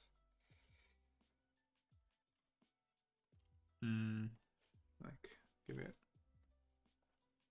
Oh, again, I did it on the wrong layer. Give me a moment. I'm gonna cut this. And then merge it with the bridge. Recall it. Bridge. Alright, now it's good. So, give it this effect. I did the same on the human battlements, obviously. Okay. The end parts will be brass. Alright, go back to the houses. So like this. Keep going. These are some hot rooms on the edges here. I just went with it, you know. Who cares? Living next to lava, right? On top of it. I'm sure there's some crazy dwarves who would do that. So why not? Okay. Also, these little rocks like under the houses have to ground them. Don't, you know, take away that like floating feeling that they have, being just rectangles in like an empty space. I did the same thing with grass, with the human stuff. If you look at that, like the grass like goes like around the buildings and under them, so it like ties everything together. I use these rocks here the same way pretty much. You always need some way of grounding stuff. Also, there's a little mistake in the line art here. Right. Next, go back, give it a save, and we're flying. Yeah.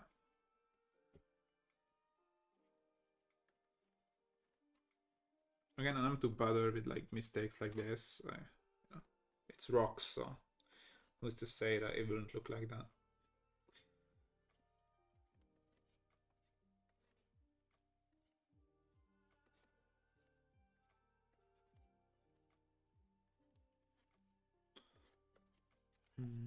Okay, and the last little segment here, also column.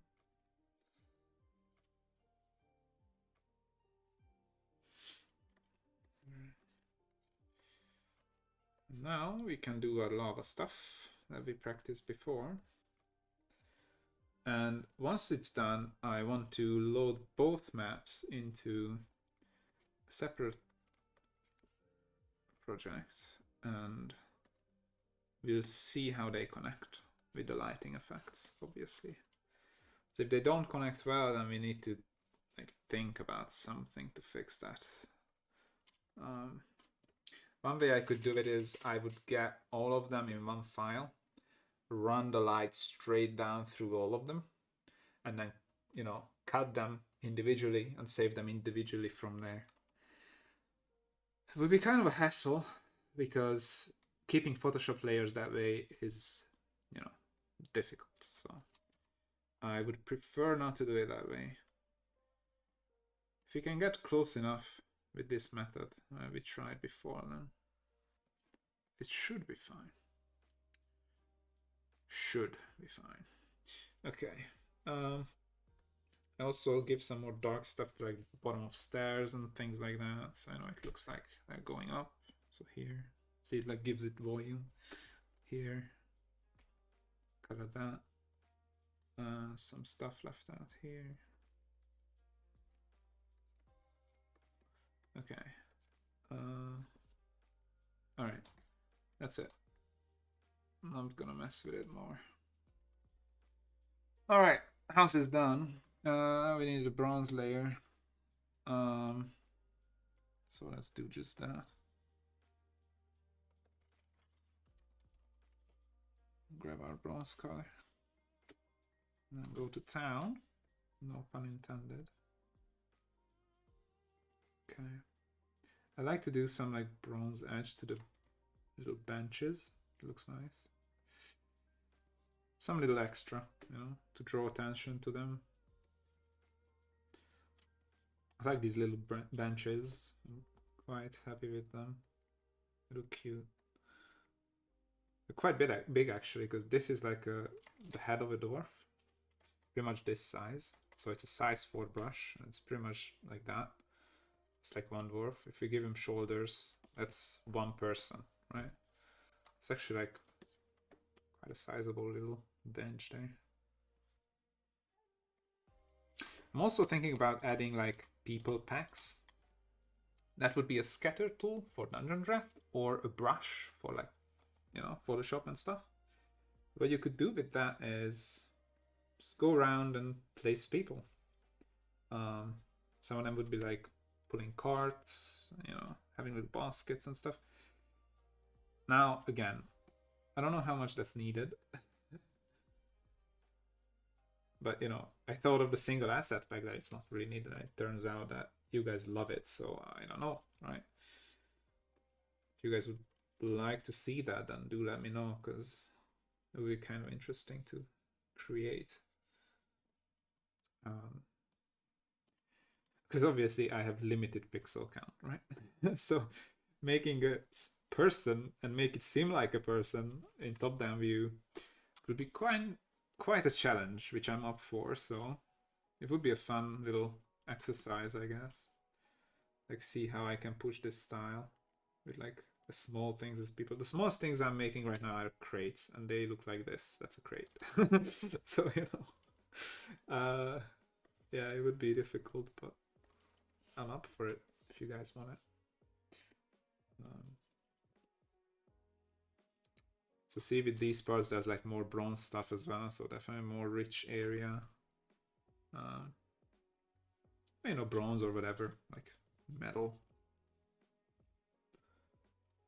Ingot you want it to be. Dwarfium, I don't know. Alright. Cool. Let's give him some shadow bits. Only on the bigger stuff. This is good. Makes it look like more of a pyramid shape. Talking about pyramids, it seems like you guys would love that to be the next pack. The northern style, the Viking style, and the whatchamacallit? The desert stuff. It's like an Egyptian style. We're pretty much neck and neck in the votes. I don't actually know where they are now, but they were like, I don't know, 14 for one and like 16 for the other or something, like yesterday when I looked at it. So they're still pretty close actually. There's still like 5 days to go on the vote, so there's definitely time to like change it around. But yeah, it seems like the desert stuff will win, so that's pretty exciting. We can have like pyramids and, you know, nomad buildings and all that stuff. It's gonna be fun. Okay, so we have another layer called braziers. It wasn't a thing in the previous one because there weren't no braziers, but you know, there are a few here. So it's just a red color to indicate like that it's, you know, it has like Like hot coals in them or something. Embers. Okay. Now we can do wood as well. Just a few little wooden bits here and there. Grab that color. And is there any wood here? No. Is there any wood here? No. No, no, no. Here. Nope. Here, there's some. Just this, and then that. And then give him some volume. Just like this. And that would be all the things colored, I presume. Now we can do the lava, which is fun.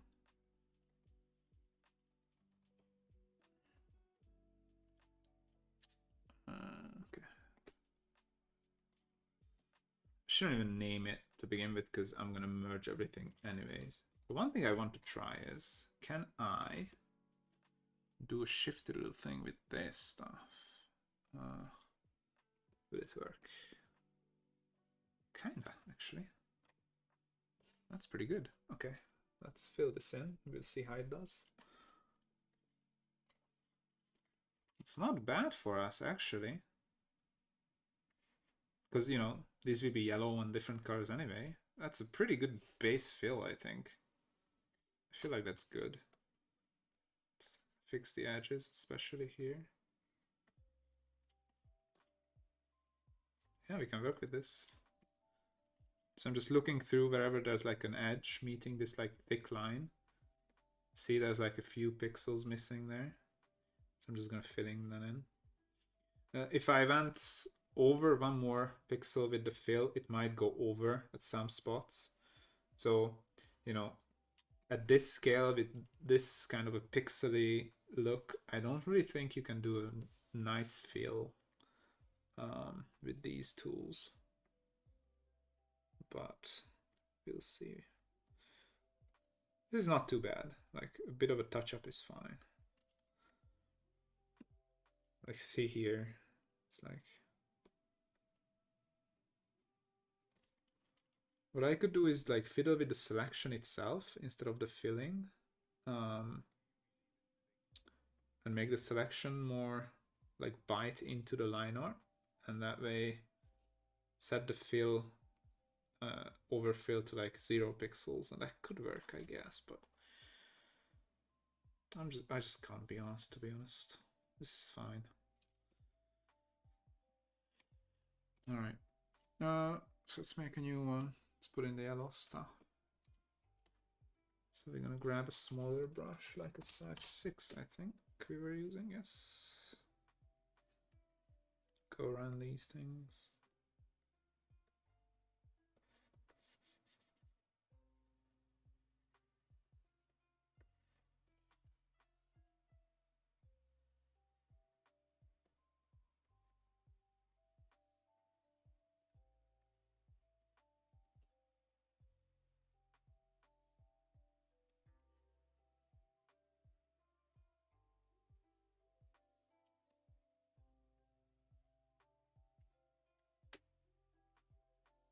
Yeah, that's pretty good.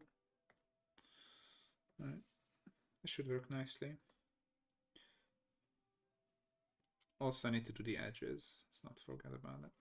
Also, why are we doing this on the top layer? This should be above the ground. So let's move it down. It's gonna vanish now, but I'm gonna move this too. Come on, move, move. There we go. Okay, good. Fixed. All right, let's keep going.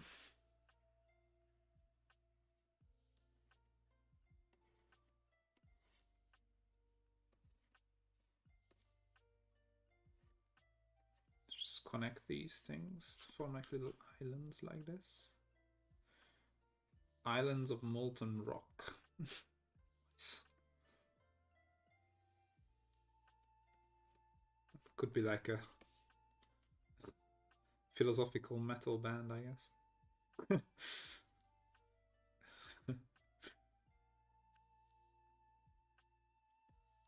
You know, there are these more like convoluted metal band names. So like deep, like philosophical, and you have to read like Nietzsche or something to get it. um,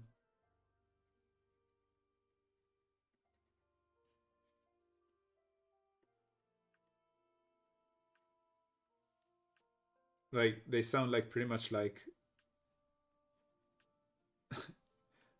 the band the Muses, um,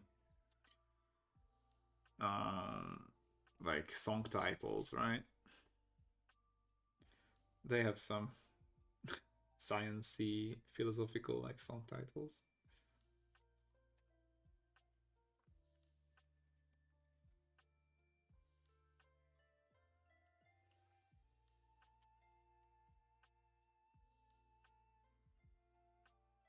Again, it's fine if we go over the lines a bit. All right.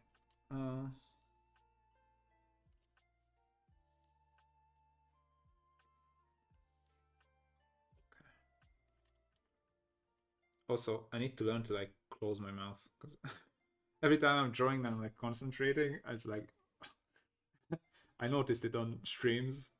I looked back, I was like, oh Jesus, close your mouth, man. What are you doing?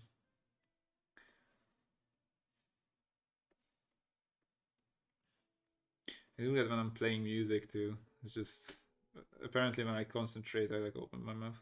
I know many people do it, but still not too attractive. I don't think. It's like you're just staring at the screen, like talking gibberish. Um, not a good look per se. So yeah, gotta work on that a bit.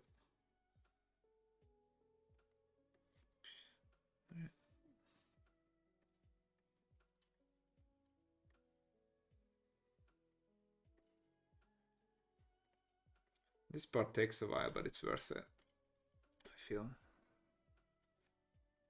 this yellow layer like really adds quite a bit to the whole thing once it's done. So I just take my time with it.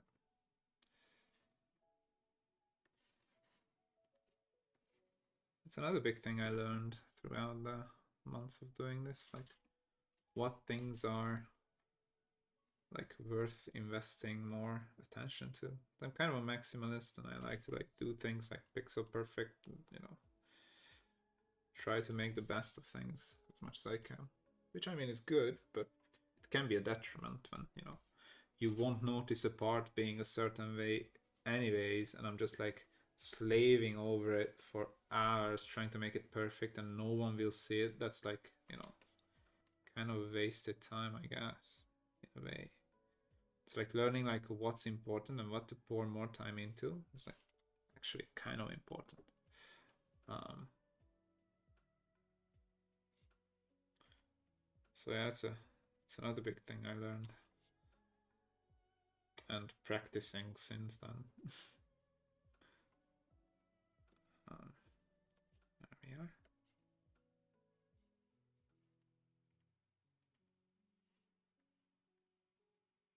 I have quite a bit of OCD, so it's hard for me to leave stuff that like bothers me. Um,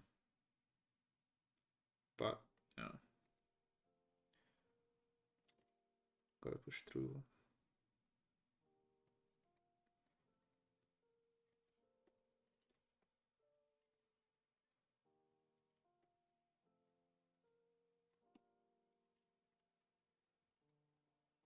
All right, lava is getting together nicely. So now I'm gonna follow the lines on the inside with this dark orange, like form, like this kind of thing.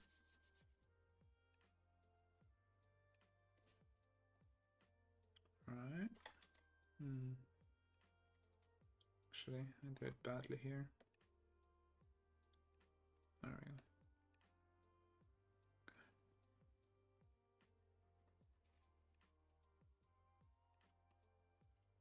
If we can get all the lava tiles done today, that would be amazing. I don't think we probably can, because I can only stay for like 4 in the afternoon, so 3 more hours probably. I'm gonna really try. It would be lovely to have all of them done. There's 4. The ones that are open up here. So this and this. Maybe if I shut up for a bit and I just concentrate, we can get there.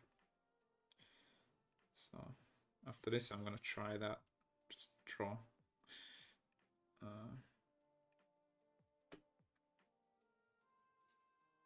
Yeah. We'll see where we end up. We did some awesome sprints in the past.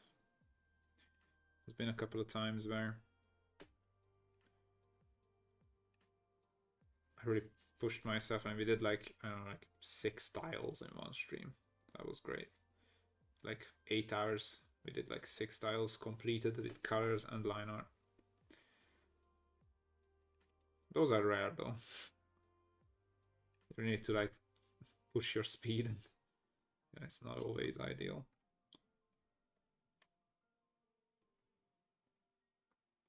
Actually, I had to go back to some of those tiles and fix some issues I left with them, so, you know, not the best, but hey, you live and you learn.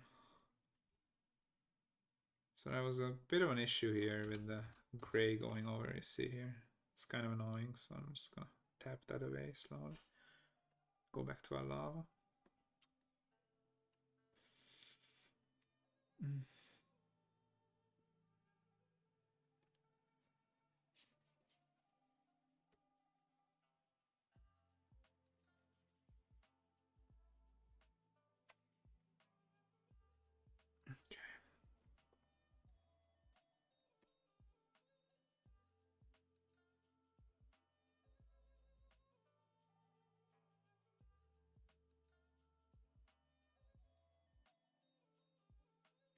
Lava is forming up quite nicely.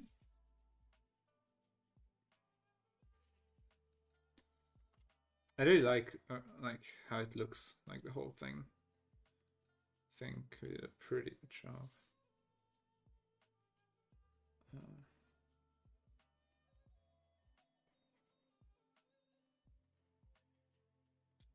Actually, funnily enough, that Minecraft reference photo really helped quite a bit. You know, it kind of uses flat colors too. There's like maybe like 8 different colors in that block. Maybe 10, but yeah, it's a nice gradient. Stealing some of those colors and slightly modifying them is a lot easier than just coming up with my own color variations. That looks great. I love that. Going under the bridge like that. Can't wait to give it light. It's gonna be a good one. This is gonna be a good one. Can't wait to show people on Discord and Instagram. Hope they like it. It's kind of an important one to nail down, you know. You don't want your lava river to look like SpaghettiOs flowing down in the middle of your Dwarven city, right? I guess. Kind of want them to look, well, like lava. So I was kind of intimidated getting started on lava stuff, but I thought, you know, put it on stream. See the failings. There. That looks pretty juicy if you ask me. I like that. I love like how much contrast it gives, right? Everything's gray and like muted, and then there's like this just red like flowing through the whole thing. Yeah, I like it. All right, lava done. Let's call it what it is. Lava. Cool. Not Eava. Lava. I have my like board here, like painting thing, and I have my keyboard like next to it because there's like no more room in on my desk. Like if you look here, I want to show this to you guys. Like this is my desk. There's my hello. There's my draw thing, and then here is my keyboard tucked away on the side. It's kind of a pain, but there's not really any other room here to like put it. So I'm kind of locked into this space. Mm-hmm.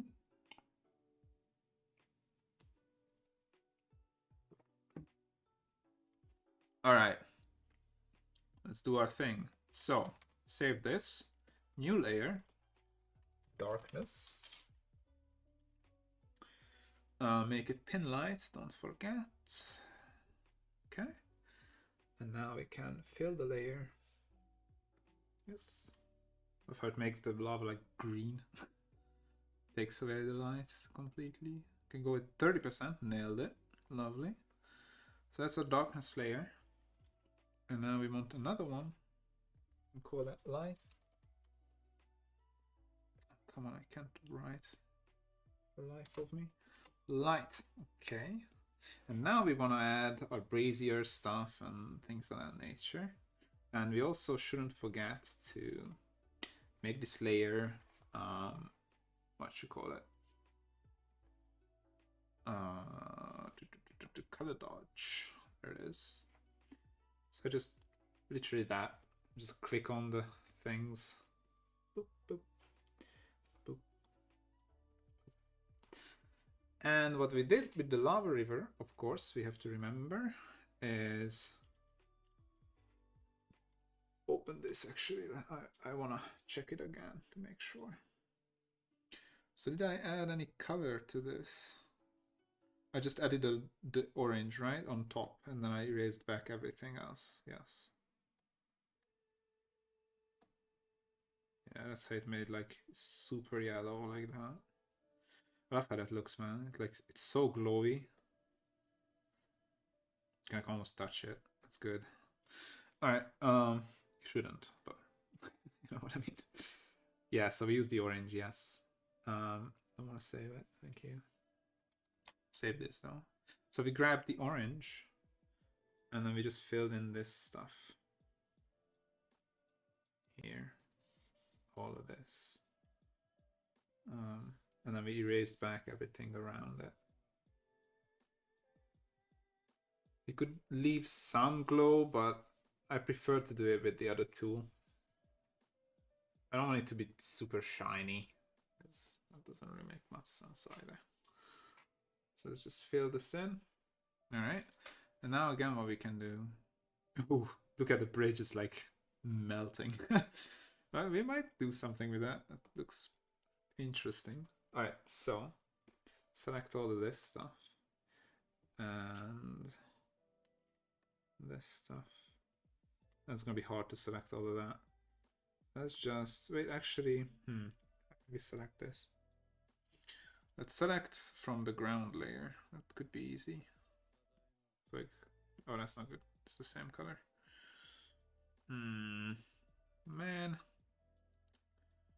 Oh, I know. Select the lava.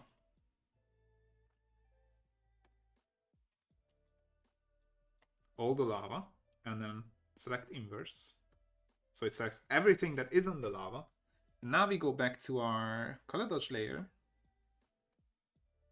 It's gonna delete the braziers too, but I'm just gonna put those back after. So there, perfect.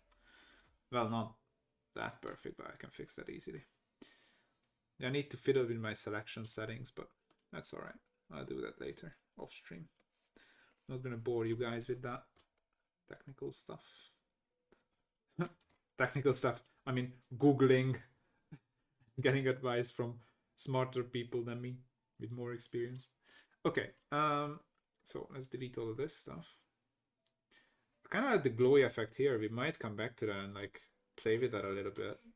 I like that these parts were like glowing red. That looked pretty cool. So I think I'm gonna go back. Also on the houses that like touch the lava. So just in a moment, we're gonna revisit those and maybe give them a little light loving. Yes, I just came up with that. Don't hate, thank you. Okay. Because we're painting with light. Get it? Okay. I apologize. So, that's looking pretty juicy already. Now, Where is it? We don't need the line art. Thank you. First of all, save. And then reselect our red. Replace them here. And then what I do with the braziers is I do a little extra. I select this darker bronze color. And I push it to like twice the size, like 150 or so, 120 maybe. And then I just place it on top.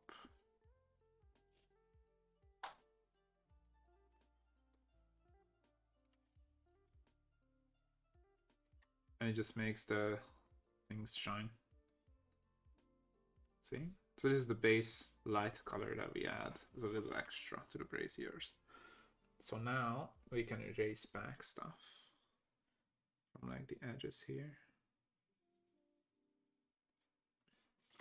I like to leave like the very edge, because that looks nice.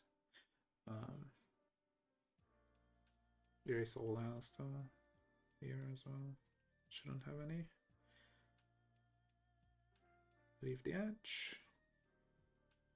Here as well. And here as well. Again, this is just a color balance thing. I wanted to add some red. Everything was so gray, right? So most of the tiles don't have lava on them, obviously.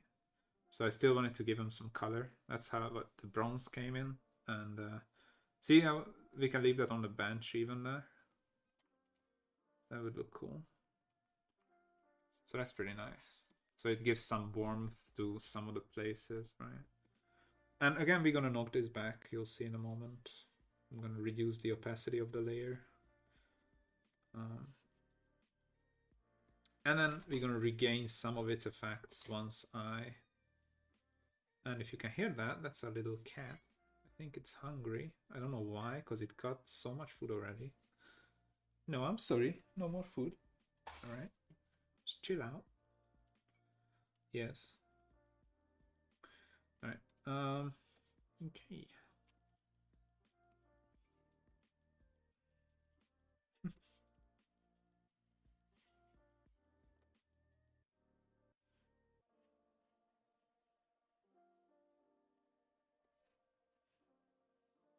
So like this.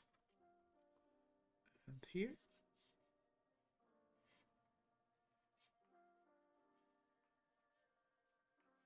I'm just gonna look through, make sure I got everything. That shouldn't be there. It's kind of a pain, like coming back all the time. Looks good, looks good, looks good, looks good. Okay, I think we're good. All right, so I could do a thing here. Boop, like this. Right, because that light would get cut by this pillar. Why not? A little extra something. I can do it here too.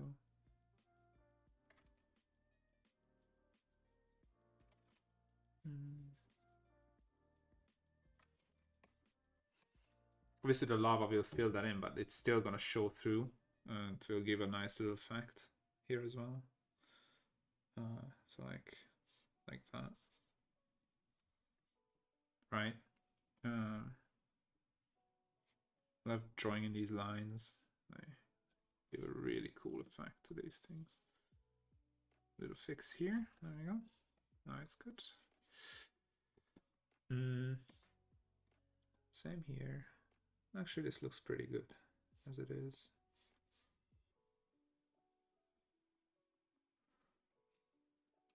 It's like subtle things like that is actually what makes this pack, I think. And here, see, like these little bits are like so spicy. Playing with the light.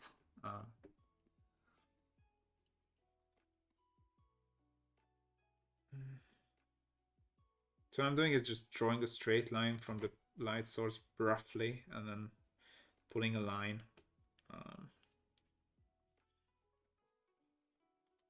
That's good. Good enough. All right. So there we are. here as well. Oop, like that. So if I pull a straight line, kind of gonna hit there and go that way. There we go. Right? So just imagine a line going to the light source, and then that's how your light will travel. Again, this is super dumbed down, but it's just a looks thing. It, doesn't have to be scientific. All right, that's our pin lights in. Now we can reduce this opacity to like 50%. So it's not burning our eyes out. There we go. And now comes the fun bit. We go in with our eraser. Soft round, we set it to 300 if I remember correctly. 300, yes. Now we pull in our rulers, put it to 200, and then we put it to 570. So 200 from each side. We're gonna zoom out, put the edge of it right on the thing, if you see there, and just pull up and do it twice. And same here, just go once and then do the same up here and do it twice. So now this should link up with the first one. I'm not even going to go further before we test that. So I'm going to save this. I'm going to make a new one. Just 2000 by 2000 is fine.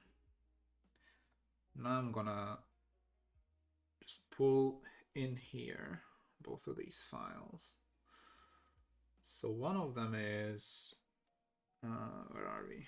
Dwarven dwellings, PSD files. All right, so these two, I can come in here. So this is our first. Oh man, it already looks so good. All right, I'm not one to toot my own horn, but I'm pretty happy with that. So obviously the lava is not the same, but why? What's the difference here? Oh yeah, the adjustment layers. We need to do that first before we can see how it looks. So let's do that quickly and I'm gonna remove it after. I just wanna see the lava connection point. It looked good though, as far as I saw. So let's put a color balance on this thing. There we go. It still looks pretty orange. What's the difference here? We do something wrong?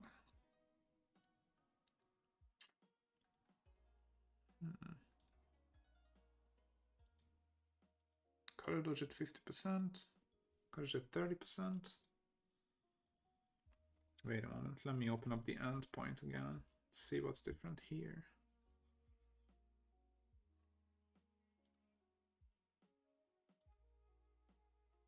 Oh, it's on 100% on the lava. That's what it is. Right. Okay. Okay, cool. Good enough. So I think I figured it out. So our light should be 100%. There we go. That's the light I want. And I need to reduce it around these things. So now what I need to do is grab those and put them on a different layer. Which is kind of a pain, but it's fine. So I'm gonna go around the lava here like this. Grab this pin light. Grab this one. So we need two color dodge layers now. One should be the lava and one should be the braziers. But that map didn't have any braziers, right? So we didn't run into this issue. So I just went with, whatever setting looked good on the color dodge. And then there's one here. So I'm gonna grab all those layer by cut. Why can I not do that? Oh, it's not selected. There we go. So we cut those out. They're on a separate layer now. And now I can reduce this to 50% to match up with the other city tiles. So now we have a dodge layer with the brazier separate, one with the lava layer separate. Now we can save it. Now we can import it here into this one. So I can close this. I think it's going to be good now. I'm pretty sure. We can get the straight lava. Yes, there we go. Color matching. And, I mean, that looks pretty good. There's a slight difference though in color tone. We need to figure out why that is. See, it looks a bit more red here, right? I might that will, I know that will change when we erase wanted, but we did already. Wait a moment, we need to figure this out. Okay, so the light layer here is a bit more red. Why is that?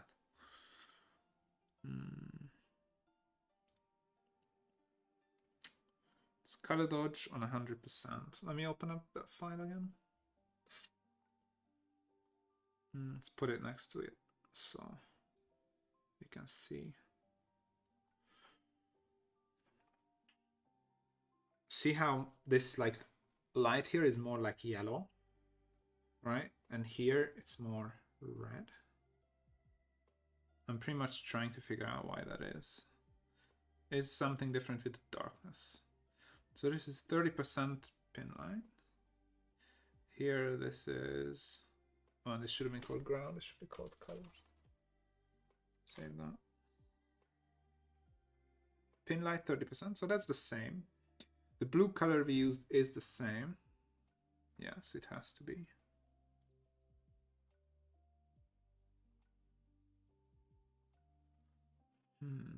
Interesting.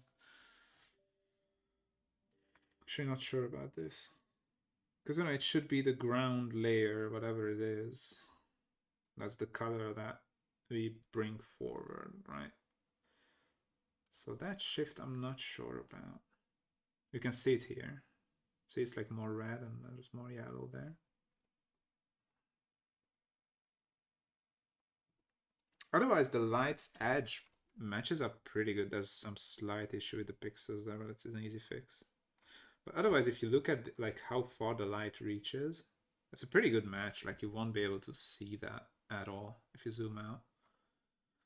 Like from here, you can't even really see the color difference, right? It's just when you're in there, it's something causes that shift in color. I'm not sure what.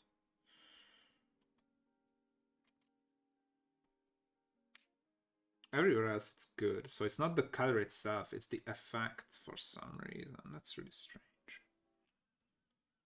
I use the same brush, so that can't be it. The lava color is perfect, like it's the same thing, so that we nail that. This is the only thing here I'm not sure about.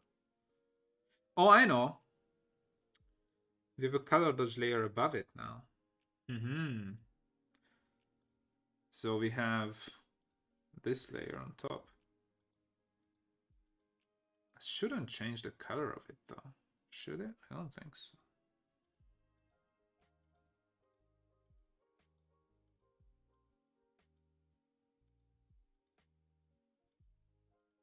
There's some color that stayed in here when I cut. I didn't cut it well enough. So we can cut that out now. From this brazier here. See that? That already fixed. But like, I don't know why this is so bright yellowish. We need to figure that out. We can't go on with that being an issue. This shouldn't change anything because it's not affecting those areas. So it only can be this layer. Pin light 30%. And we erased. And it looks the same. And here it changes slightly. Can it be that our ground layer color is not correct? No, because the other places work nicely. It could be just Photoshop. Yeah. Could be just a graphical glitch or something. Like it can be totally just Photoshop acting up. Totally. That could be a thing. What I need to do is grab this color, this ground color. Grab this thing and then see if it's the same as this. So this is 6F5E51. And this here is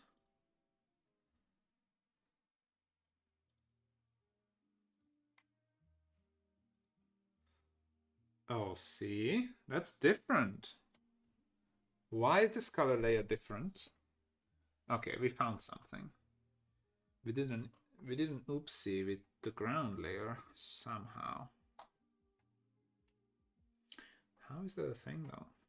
Alright, wait a moment. I'm gonna fix this. I know the issue now. It's not just a matter of making sure which one is correct. 675 E51. 6F5 E51. So this one that we did first time is not correct. This ground layer is wrong for some reason. So all we need to do is change this to the correct, which is this one, I presume.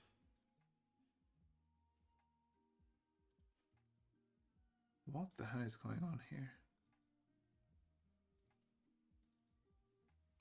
This is a different color again. Wait. Alright. This is important, guys. This means like the tiles won't connect up if we don't nail this. Could it be that the pin lights like mess with it? Let's switch those off. Now this is just flat color. This has to be correct now. So this is 6F5E51. And this is, yeah, it's a different color. Wow. How is that a thing? I'm just trying to like, you know, work myself back in my process, like how that happened, so it doesn't happen again. That's super strange because I'm working off swatches, right? I don't really have similar swatches. I mean, you know, none of them are that similar to this. That's strange. All right, anyway, I'm gonna go grab some water. Run to the toilet super quick because I'm gonna pee myself in a moment. And then we're gonna fix this and move on with our lava stuff. I think we can finish all the lava things today. 2 more tiles should be doable. All right, see you guys in a moment.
Alright, guys. So, about fixing this thing. So this should be our color.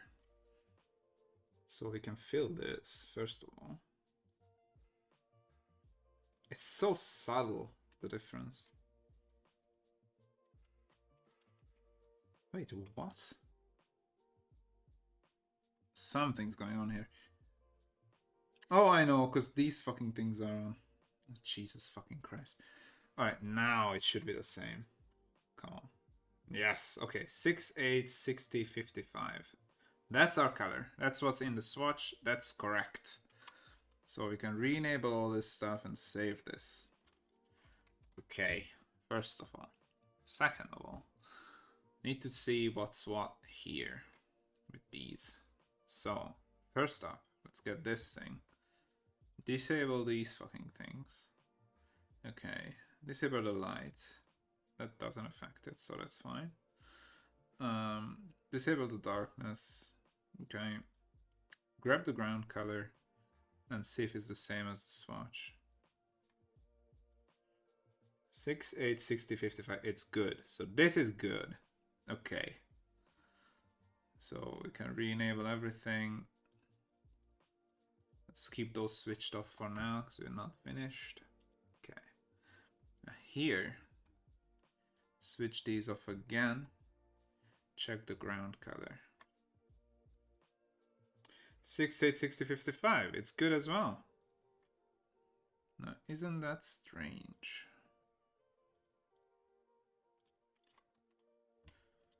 Huh. I'm actually not sure what's going on here. Just gonna reopen them again. Maybe just Photoshop, shit itself. It's looking better now. I don't know what we did, but our ground color might have been wrong before. That might be the thing. All right, let's save it now.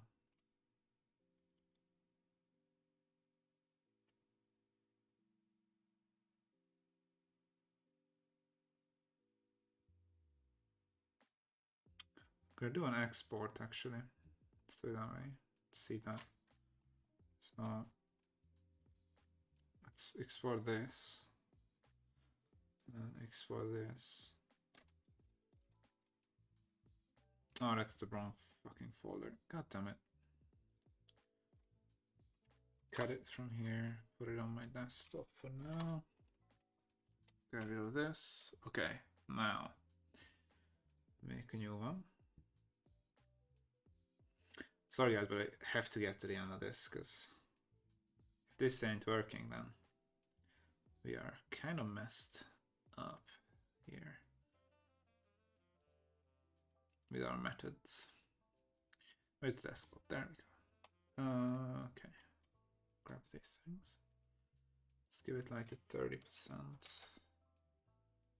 Link it. There we go. 30. Alright. So let's try the other end. See if that works.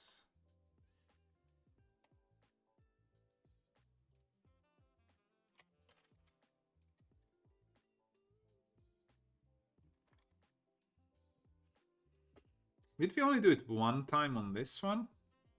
The erasing, I mean? That might be it, actually. I think we only erased one time here instead of two. Huh, did we? I think we did. Alright, let me go back to this. Let's see. I think I figured it out, guys. Select our eraser. Set up things. 200, 570.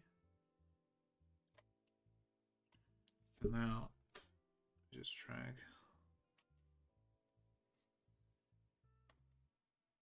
I think that changed it. Alright, and we're gonna do the trick again with deleting all the other parts. I'm gonna leave the buildings for now, it's fine if they're a little bit more shiny. So, wait, where was I? Oh yeah, this. Select it. Now, Just delete this. Oh, actually fill it with blue. What am I talking about? There we go. Fill. Okay. Now we save it again. Export it again. Now let's see if that changed anything. Yes. Let's reapply this. 30%. Turn it. Let's see what's happening now. Same thing, I think. It's so strange. Why is that so red? I'm not sure what's going on here. Actually. See that line of red there?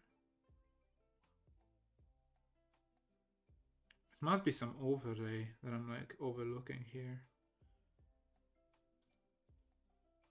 Are these on a separate? They're above everything, so that shouldn't affect anything. This doesn't change the color, so that's not it.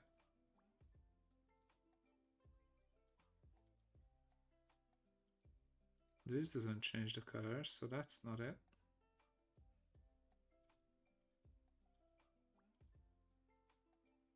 It's so strange, I don't understand. These settings should all be the same, because we did it with the command, so these can't be doing any fuckery either. The ground color is the same.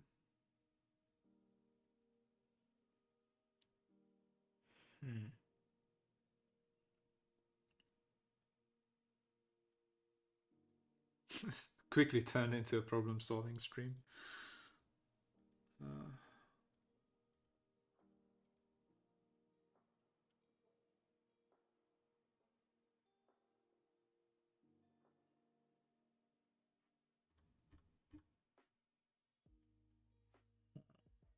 What about this? Is there anything different here? It's color dodge. 100%. It's all there. This pin. This is not pin light. It is. Okay, so that's good. 30%. Yeah, it's the same. 100% normal. Yeah, same. It should all be the same things. One more thing I can do is grab this ground layer and copy it over. Put it here. So this is now the ground layer of the other thing. It should be the same fucking thing, but maybe that's... No, it's still looking red, more red than here. Oh, what the fuck is going on? So bizarre. How bizarre.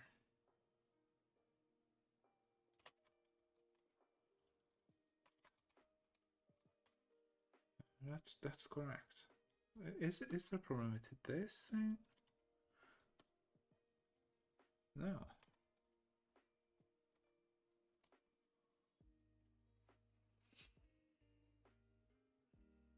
I'm kind of baffled by these guys. One more thing we can do is just switch off all of the effects on both. Because somehow, some way, I guess the effects could be causing it. I don't know. Let's give that a try. I'm having a hunch that it's the extra color dodge layer. We're gonna try that in a moment. It shouldn't affect anything, but I don't know. Okay, we save them again. They should be saved. It's a minor thing, so you know, if I can fix it, it's not that big of a deal. Because you, even from here, like you really need to look for it to see it. It's just really annoying that there's this difference, and I don't know why it is. That's all. Okay, so where are we? Okay. Dwarven dwellings, PSD. Alright, so drag both in.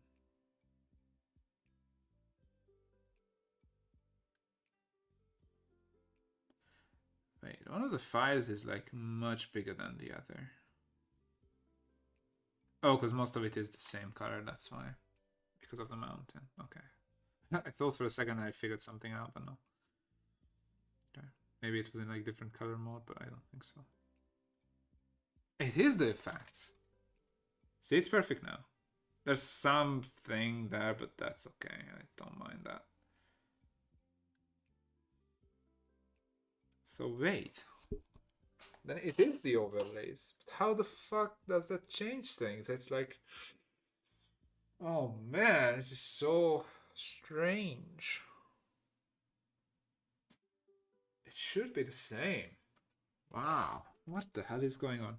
Alright, so let's redo them. Let's get rid of this shit. Get rid of this shit. Alright. Now. Huh. Okay, whatever. So, now to make sure that I nail the problem to what I think it is, let's switch off this color layer here. Again, it shouldn't do anything because it's transparent, but you know, it could be some weird Photoshop thing. So now, let's run the thing. And now, let's run the thing. I think what happened is we ran it here sooner, before there was this color like drawn in. I think this is very fucked up, because I did it before I finished all the parts. Yeah, that must be it. That must be it. Alright, let's redo this actually. Alright, so, wait. This can't be the issue.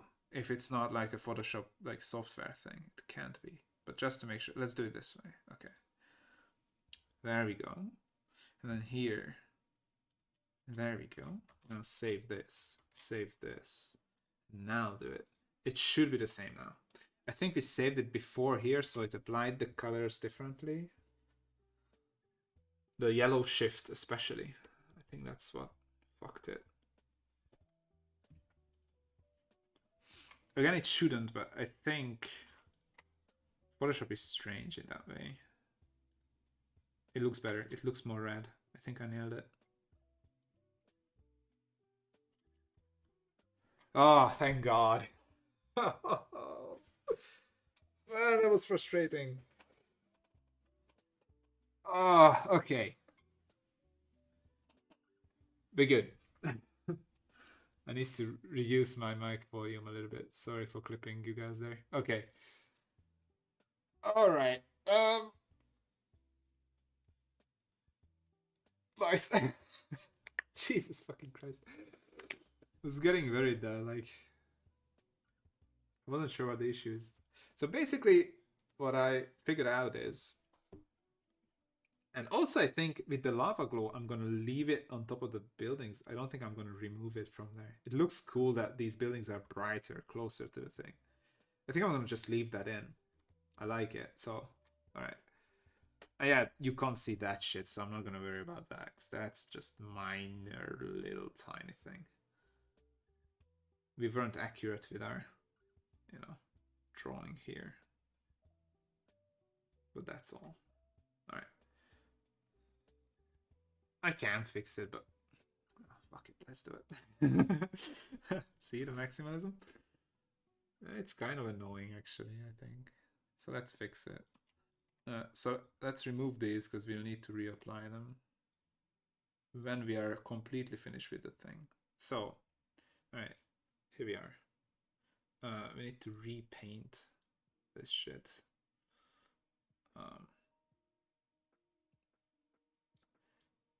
Here. Oh, that's too much. Bad. Okay, so now.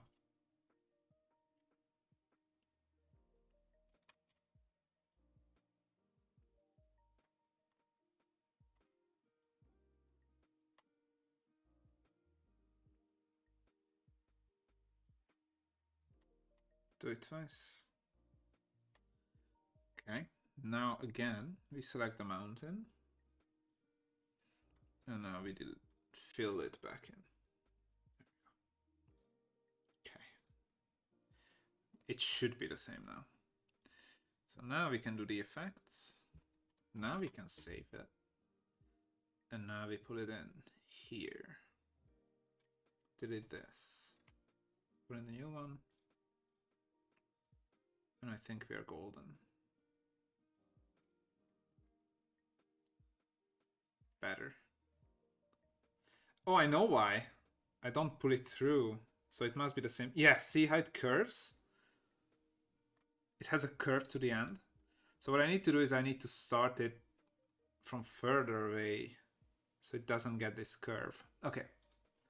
So let's switch. Oh, actually, let's not close this. Let's fix both of these. All right, guys. We are set. Now I know everything. So we can just keep going now. All right. Last fix here. So what we need to do is very simple fix this one. We just zoom out further. And then we start from like here. Right? Now we do the thing. Same here, start from here. Now we do it. So it should be straight now. Now we do the same thing quickly. So like this. Oh my god, can't believe I figured it out. Jesus Christ. That was a journey, wasn't it? Nice. Okay, good. Save this. Do the same here. See how the bottom curves, the top is straight because I like pulled the whole brush like over. So I need to do the same in the bottom here. So we're gonna again reapply this so there's no fuckery. So here we start like down here. All right, same here. So now see it's straight. So we save this again. Now we apply the layers. Now we save.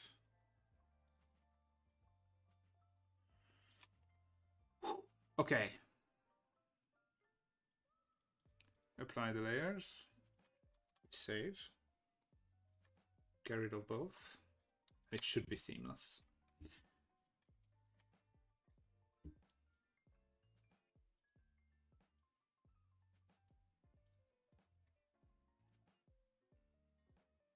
And it isn't. Why? Why must you be this way? Did we put it to the wrong number here? Oh, for God's sake.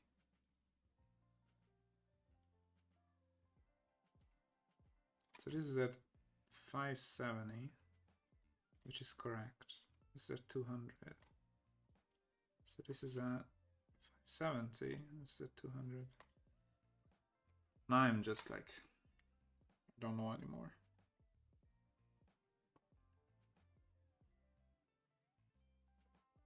Why is it more pronounced here? Oh man, I knew there was gonna be an issue with this thing. Just knew it. God damn it. It's annoying.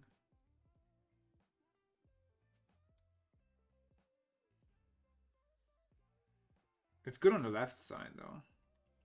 See that? That's like perfect. It's only here. I don't think I erased it well enough. But now it's like really pronounced. See, it like goes out to here. Yeah, it's that needs to be that way. That's not correct.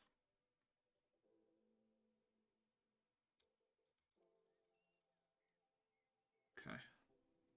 So we start here. We go up. Oh, if I keep it here.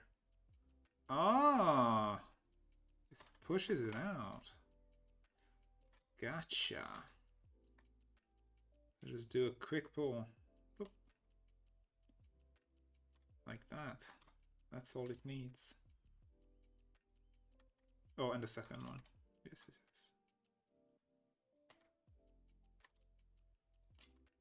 Oh, so the brush just keeps building. That's gonna be the issue. All right, now it's definitely 100 and a bajillion% has to be correct. That's it. We found the thing. Alright, so I really need to be mindful with this brush because it just keeps building out, like way outside of its borders because it's a soft edge. I didn't realize how big that like overhang was with the brush. That's quite substantial actually.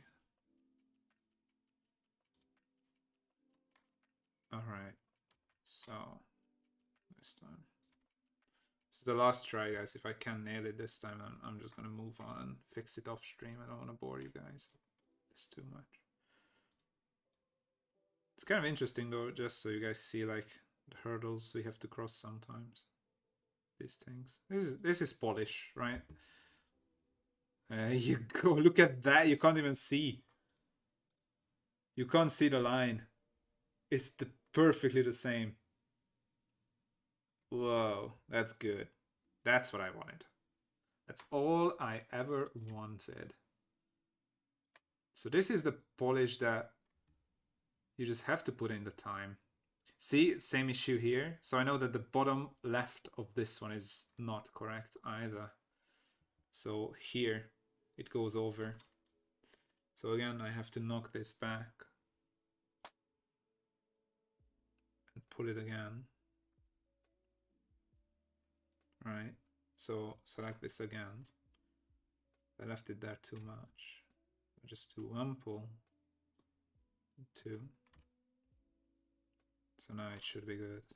And now we save this too. Pull that back in. And now it should be perfection. All right, nice. So, you know, sometimes these are the type of things that you need to spend time with to really like nail something. And obviously it's a minor thing, but it really shows in quality. Like if you see those lines and, you know, they're like jarring to your eye, you see them and you're like, you know, this pack is nice, but it could have been better. But if it's seamless and someone sees them, it's like, oh my God, it's like, how did he do that transition? It's like seamless. This is how you spend like hours and hours. So obviously the top is still perfect because it's the same. Now if you flip it,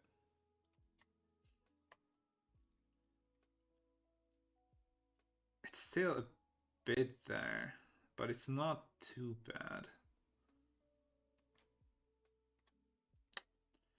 Not ideal. Not ideal still. So this part for some reason is like, it's not the best. I'm not sure why.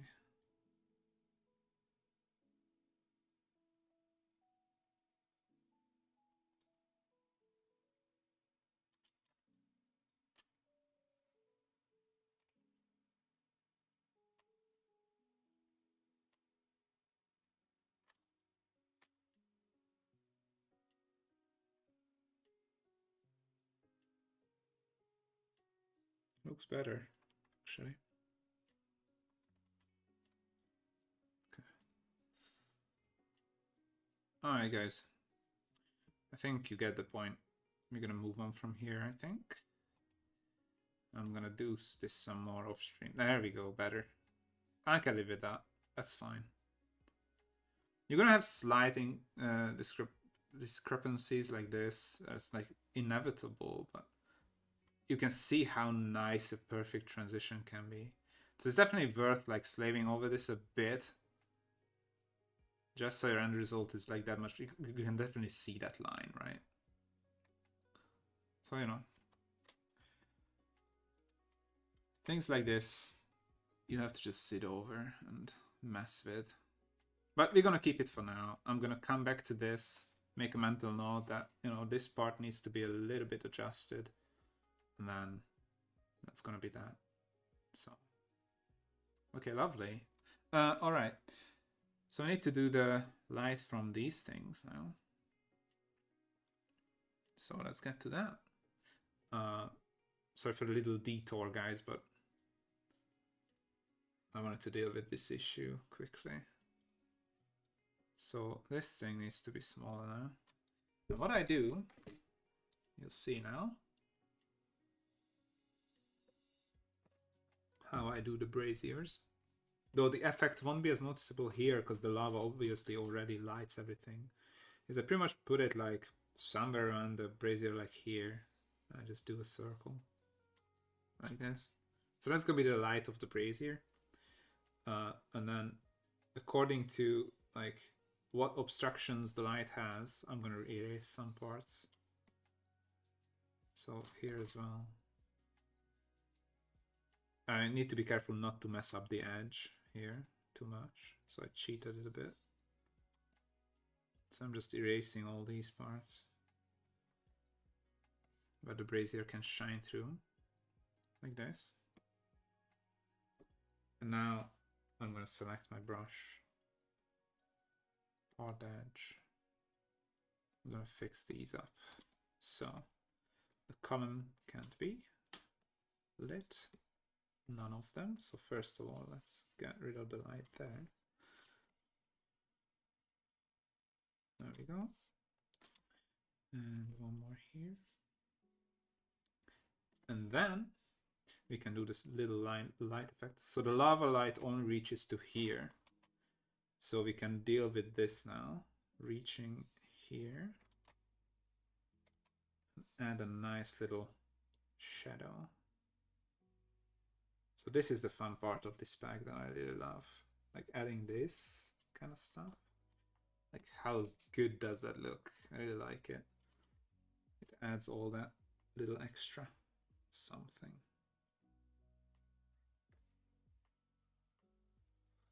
Again, light doesn't go there.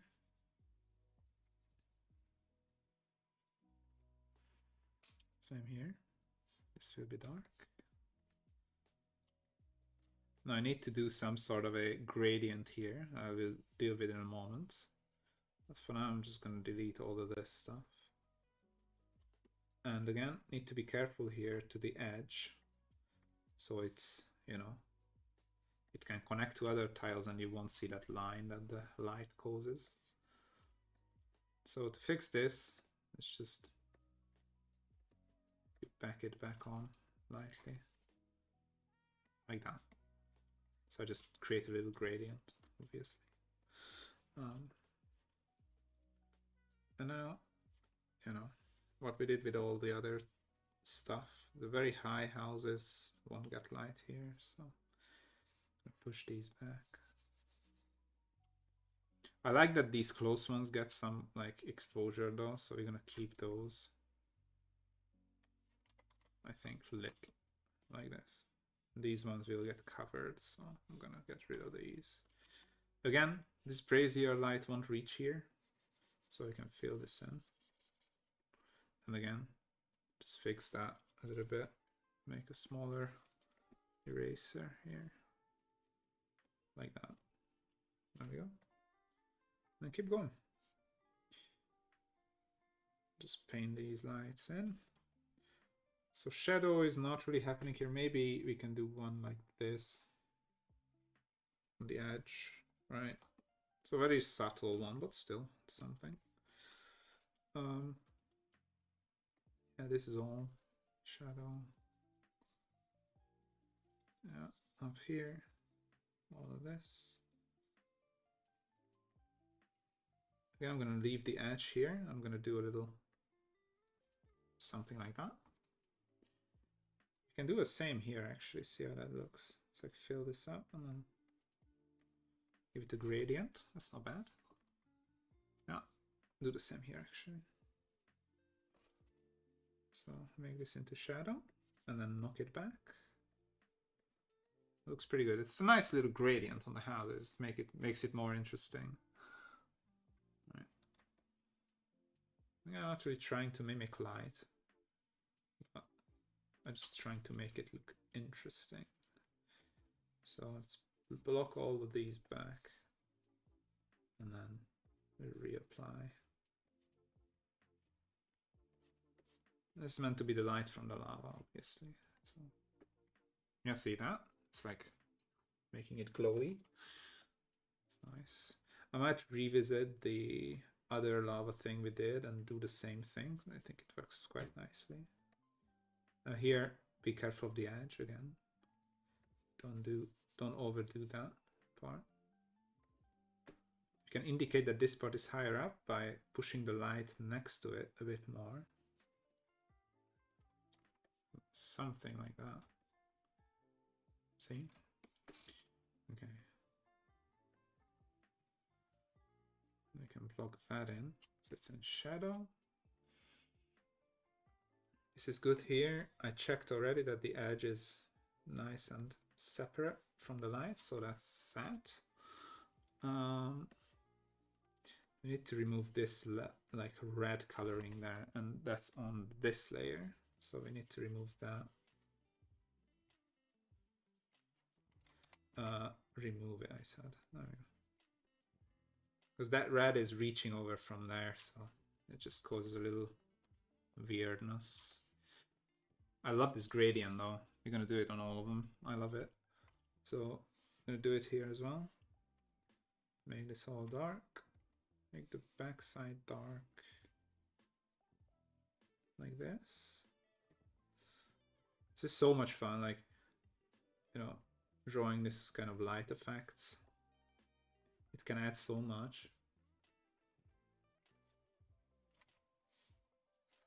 Definitely stay tuned for like similar things in the future, guys, because I really like it. It's fantastic, I think. Same here. Step it in. Let's do the same trick here, like make the light reach less on the top here than on the sides. Push the verticality a bit.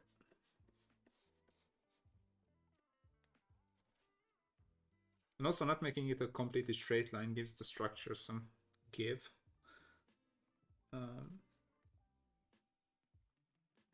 Like push it more on the side here, then more here. So it like goes like that. Okay, it's good there, it's good there. All right, let's go here.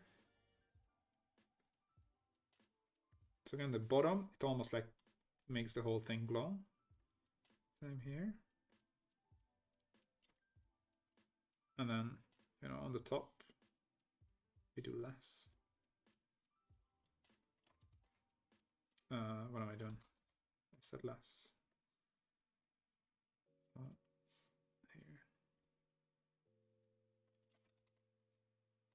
Wait, I'm doing the wrong side. I did it again. Did it twice in a row. There we go. That's what I wanted. And now, there it is. My brain just like melted for a second. I was like, wait, what am I doing?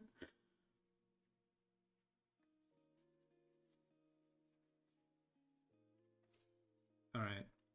I like the glow here. I'm just gonna leave that as it is. I like this nice gradient we have going here. I will add a little gradient to this though.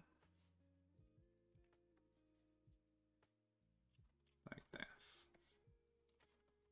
Nice. I like it. This is a bit too much here. Let's knock it back because obviously this is really high up, so it won't reach that much. I can add a little bit to this too. I don't want to overdo it, but it is quite a lovely effect, I have to say. So I'm gonna do it a bit. Okay. Any other places I can see? Oh, here. This is not done yet.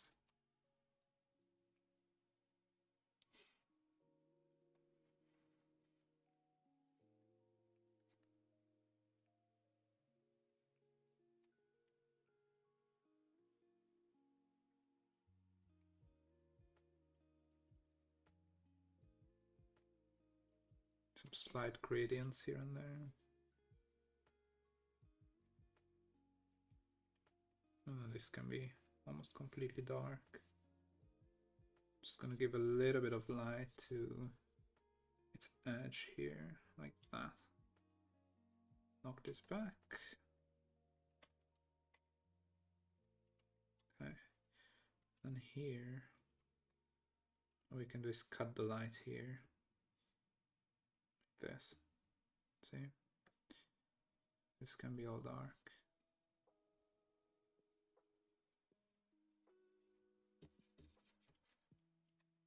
I have to be careful with this light. It's like almost reaching the end there. To make sure that doesn't happen. Just gonna cut it there. It looks fine. Let's actually go over here. Check. See, this light almost reaches the end too. This is an issue because if you put in another tile next to this, it will cut the light, so it will look a bit jarring.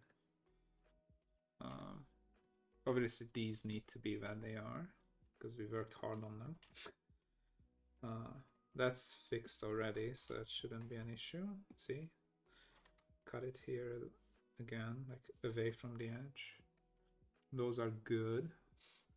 Now we just need to like put these into shadow. And leave the edges lit by that brazier there. Actually, that edge can stay as well. It's a cool little effect. Alright, there it is. Again, I'm not worrying about like cutting light here because, you know, all the lava is like has so much light that it pretty much like lights that area too. So I'm not worrying about that. I'm doing this part now and then slightly knocking it back. Same thing here.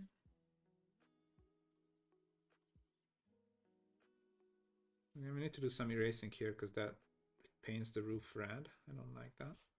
We're gonna go into layer 1 and then erase that part like that. Fix it up a little bit. And then, you know, the usual. Painting in the shadows.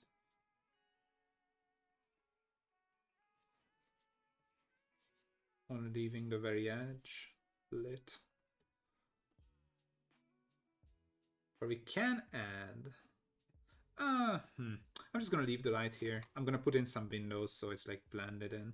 I was about to say we can do something like this, but I don't know if it's necessary. The light can be coming from there pretty much, so it would be like a line like this. Does that look nice? I guess it's fine. Yeah, we're gonna leave it. It's okay. Alright.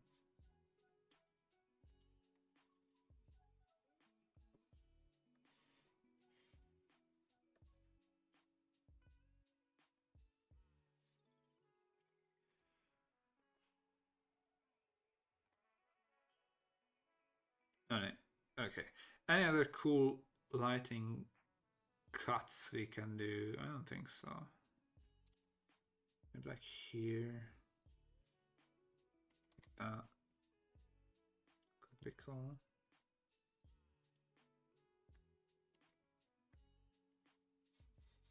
Oh yeah, the courtroom here should be dark, obviously. Like this.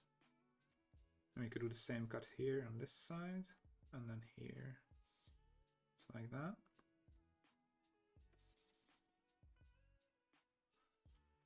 And we can do the same thing here. Pretty much like that. That's a slight little effect again. Nothing fancy or crazy. And then redo this part.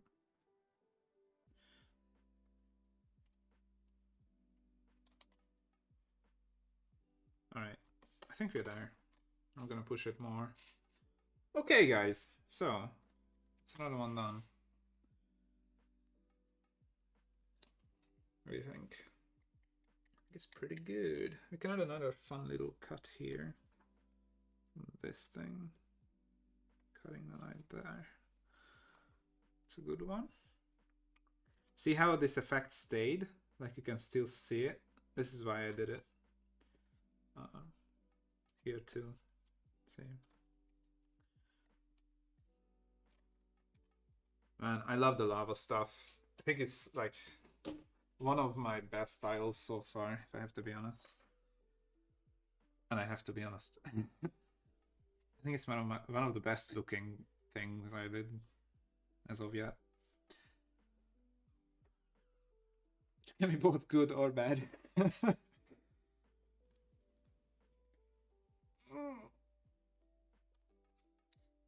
We'll add in some light back in here from the lava reaching through there. Make it less sharp. Alright, I think we're pretty much there. So that's how I do the lighting. Save this. There it is, guys. And now what we're gonna do is gonna try them next to some generic tiles. So again, we're gonna do 2000 by 2000. I think it's good enough. We're gonna grab our lava flows. We're gonna duplicate the ends, I think, so we can have a nice little map segment. Actually, let's not do 2000 by 2000. Let's do what is 3 times 770? Man, my brain is dead. So 770 is 1540, 2310. All right. 310. Make it. Delete that. Now 3 should fit next to each other. So that's the center. Yes. Okay, good. Good. Now let's do this. Oh, what the hell? Oh, I duplicated the other thing. Fuck. I want this. Thank you. Move it.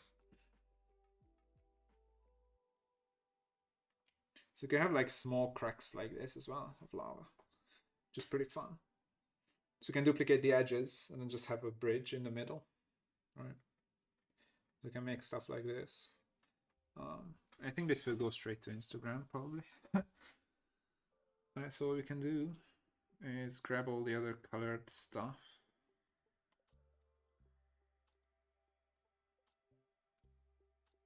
And make a little city segment. And I love how these look.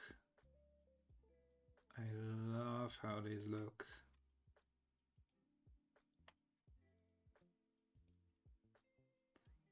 The lighting effect gives so much.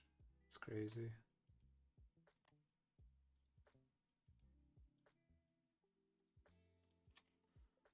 Taking this close to lava, I'm not sure it's a smart idea. If I learned anything from Minecraft, you shouldn't do that, guys. We can't use this one. Yes. Okay, we can place this one.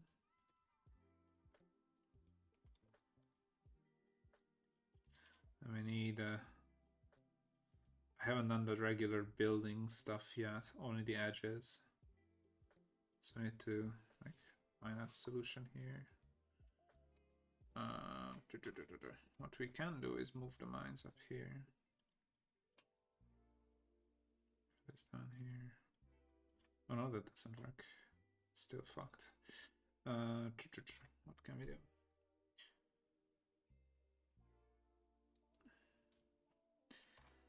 Grab this corner, maybe.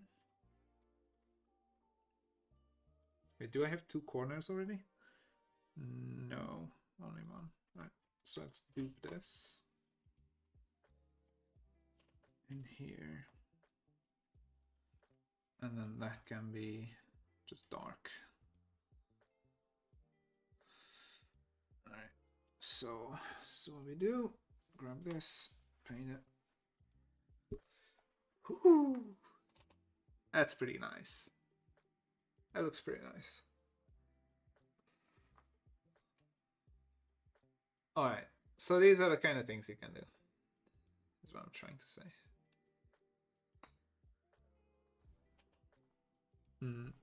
Let's actually give it a border.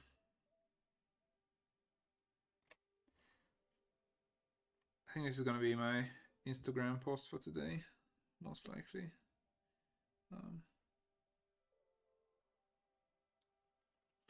Let's grab a darker color. Put that on the sides.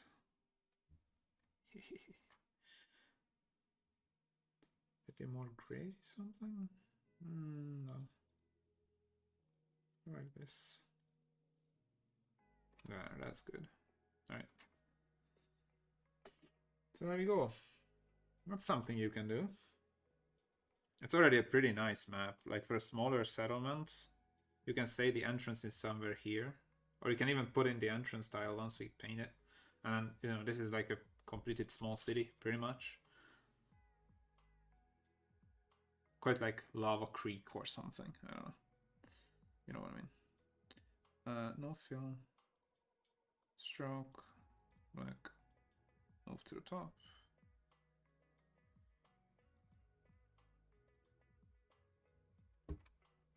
Nice.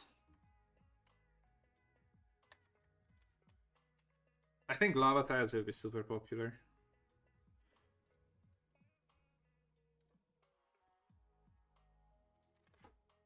I think people will love them. I love him. I know that. It works so well. Man. I love the glow it gives. You can't really see this line actually, like at all. Even from like this distance. And this is only, you know, only 3x3, so this is pretty much the smallest thing you will ever make with the tiles. Like there's no reason to make anything smaller. 4x4 is just like pretty much like unusable. I guess you can make it, but like why would you? For like a small like village or something, I guess. Sure. You know, you can cut off the edges here, but that's still gonna be 3x3. So this will be the distance you're viewing it as. And if it really bothers you, you know, you can just grab a mixer brush and just smudge it away. Like that's no problem. I don't think it will bother most people though.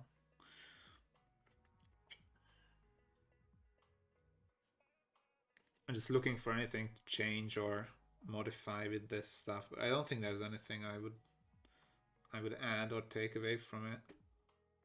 Really. It looks pretty good.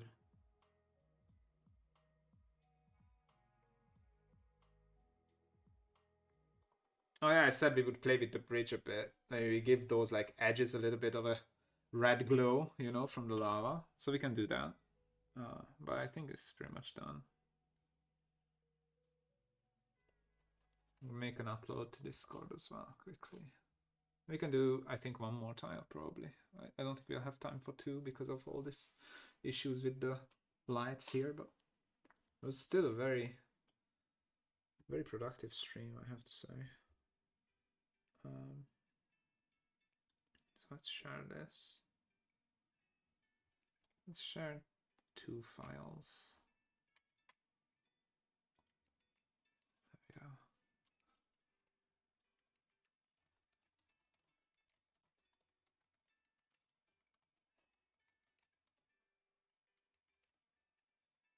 Okay.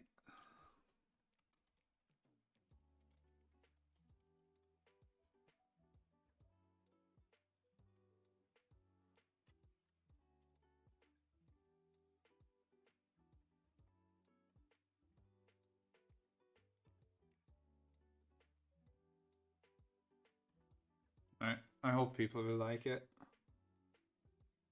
think it looks fantastic.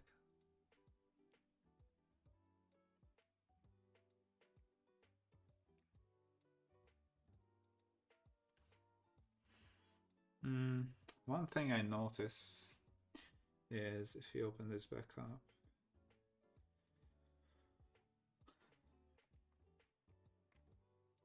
actually it's not too bad. If you look at the braziers here, it's like a very small area where the light shines through them, right? Or from them, and it's quite yellow, right? And here it's a little bit more like bigger and red.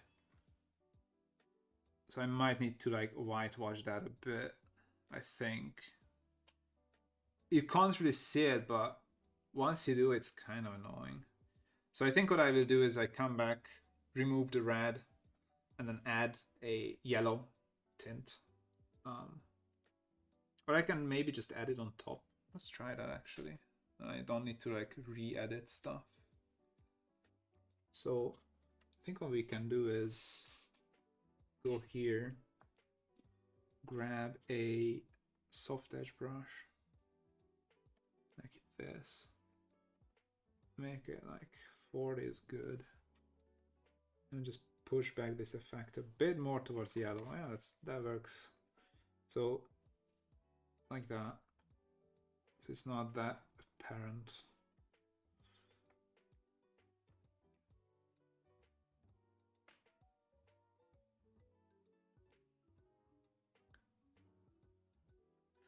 Yeah, I think I could leave it on 50. So like that.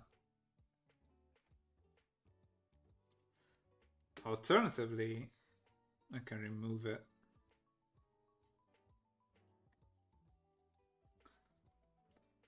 Because it is quite strong on this. I think I went a bit overboard. But yeah, so what I can do is just, you know, do this. It's a bit strong still. I don't know why it's so strong.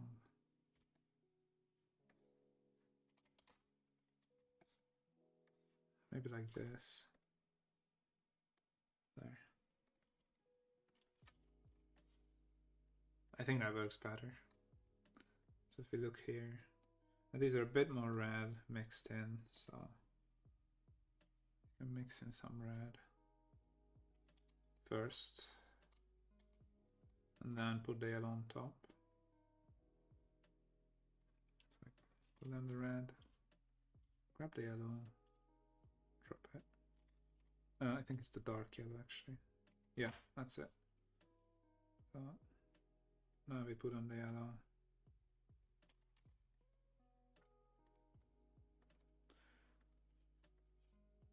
Like this. And that's closer to, see what these are. Yeah, I think that's a good change. And it, you know, makes the light from these different from the lava light as well. So that's pretty good. I like how glowy it is though. Like it's like beaming with light. It's great. Okay, so one more thing with the color dodge since we're here. Grab some red. Make this smooth. Make these like take the heat. That's pretty good. That's a subtle thing, but it looks cool.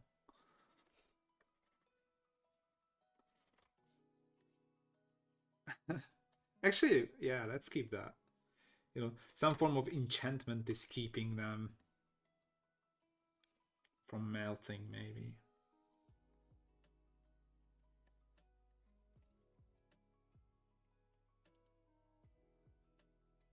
Sure, I like that.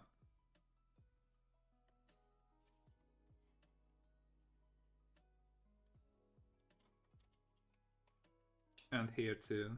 Let's make these a little bit glow with heat. It's a cool little effect. This is how you can make like pretty accurate like glowing weapons. Because you know steel is gray. This is gray, obviously. So you can just like put on the color dodge and it will like shift it to the red zone. Same thing happens when you heat up a piece of metal. So if you looked at like heated up piece of metal that's like cooling down, this is pretty much how it looks.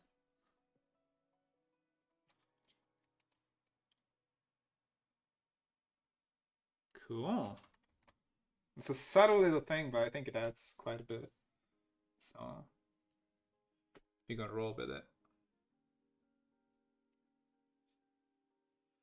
All right, cool.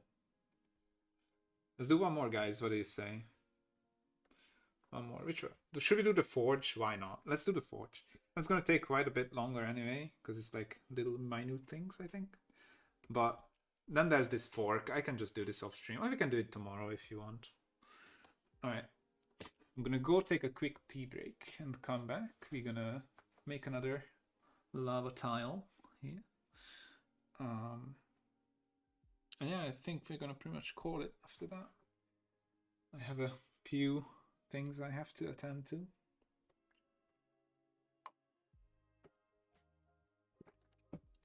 All right, so be back in just a second.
Oh shit, my mic has been muted all this time. It's fine. I didn't say anything interesting anyway. So, well, not all this time, but the last like 20 minutes or so. All right. So, welcome, first of all. Is one thing I said. Another thing, thank you for letting me know that. Third thing, I uploaded some images on Discord if you haven't seen them yet. Those are finished. In general chat, you can see how the lava looks connected.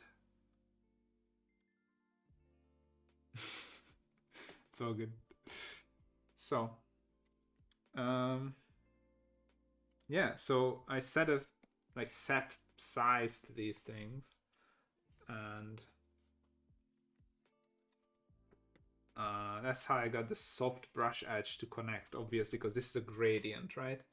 On both sides. So if you imagine putting two tiles together, they pretty much need to meet up perfectly. And there is some issues, like if I open this up, it's not perfect, but I mean, it's pretty good. So if you look, like here you can see, like see that line? Like here. See that? It's like a little edge to it, but like up here, like look at this is like seamless. So I'm gonna mess with those a little bit more. If you zoom out, like no one will tell. So it works pretty well. Yeah, check those out. You can see the finished. I guess it's here as well now. This is the thing. It's our new glowy lava. It's been quite a struggle. You missed a lot of pain, but we got there. It works. So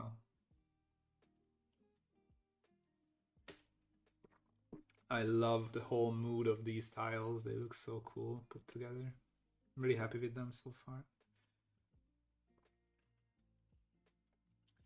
Alright, so let's get back to this because I'm gonna have to go in like half an hour, so I want to finish this stuff before then. So excuse me if I fall silent every now and then, but I'm just trying to get where I have to be. It's not what I want. This is what I want.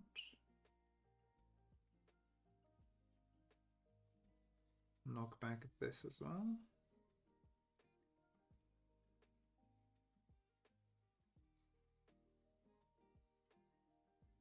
Okay. And now that the lava is done, we can give the whole lava a bit of a glow, like such. We grab a bigger brush. Be careful not to mess up the edge that we just so painstakingly did. And we'll just go give the whole thing a bit of a glow, like such. And now we have to make sure that our edges are all correct and done well. So I'm gonna grab a square brush, grab the color of the layer, which is this blue, and make sure that nowhere on the edges does the light catch it. And I don't think it does. It's important for the connections, obviously, but that should be good. Thank you. Yeah, I worked on it quite hard, so it's good to hear that. Yeah, it was a pain to get going, but there were some issues with some things, but I think I figured it out now, so all is good. Let's grab our eraser. Eraser here, and then darkness. There we go. It's a bit too big, I think. Again, I have to be careful with the edges, because if I put light effects on the edges, it will like meet up with another tile and with a straight line, right? Thank you.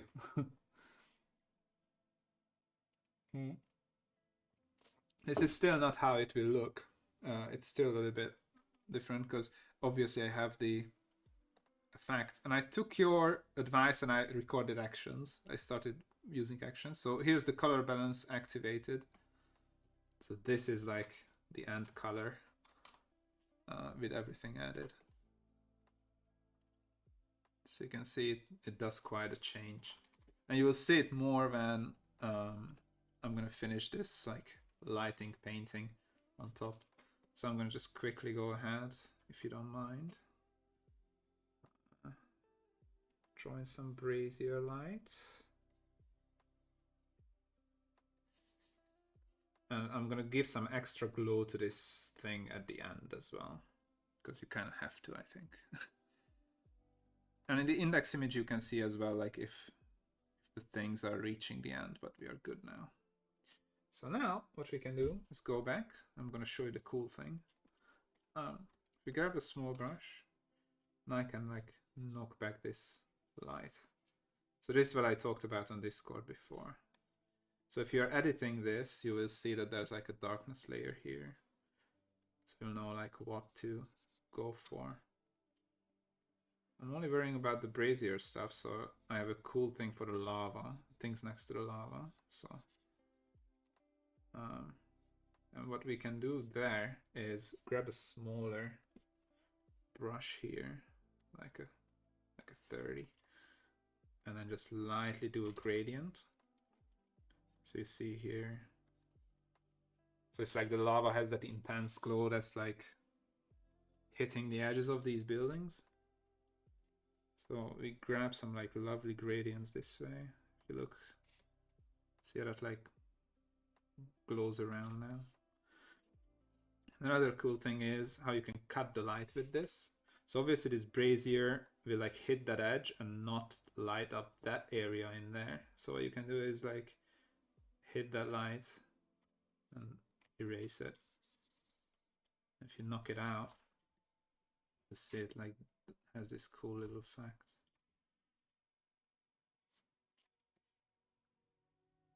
Sort of like that. Yeah. So you can see it here as well. There.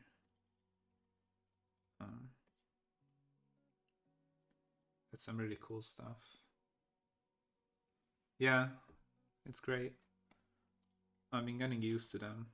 To speed up my process quite a bit recently. It's actually working out great. You happy with them so far? Right. By the way, can you hear music? Because for some reason OBS is not picking it up. I'm like playing music in the background, but I don't know how much it picks up. So please let me know if you hear any.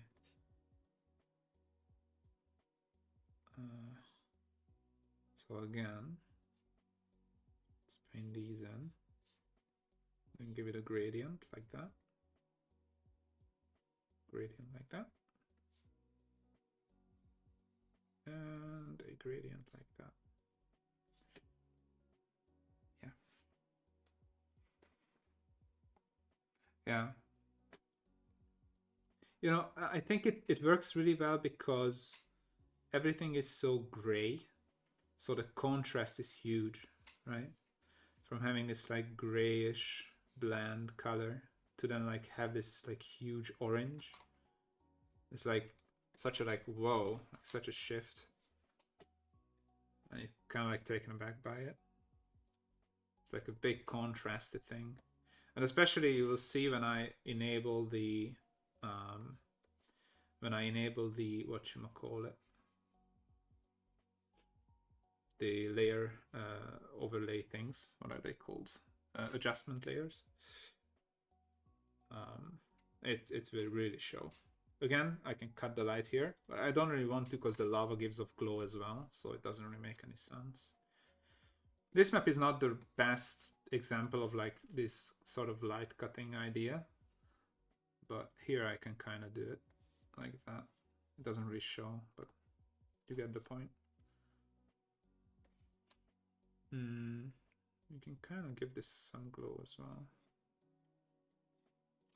Actually, let's not touch it. It's gonna be a pain to edit. Maybe like that. Oh, it's too much. Don't need it. It's fine. Okay. So that's pretty much it, I think, with this map. Nothing really fancy. Super simple. Just adding some gradients here and there. And we're almost done. I'm gonna mess around a bit with the thing, the forge itself, in a moment.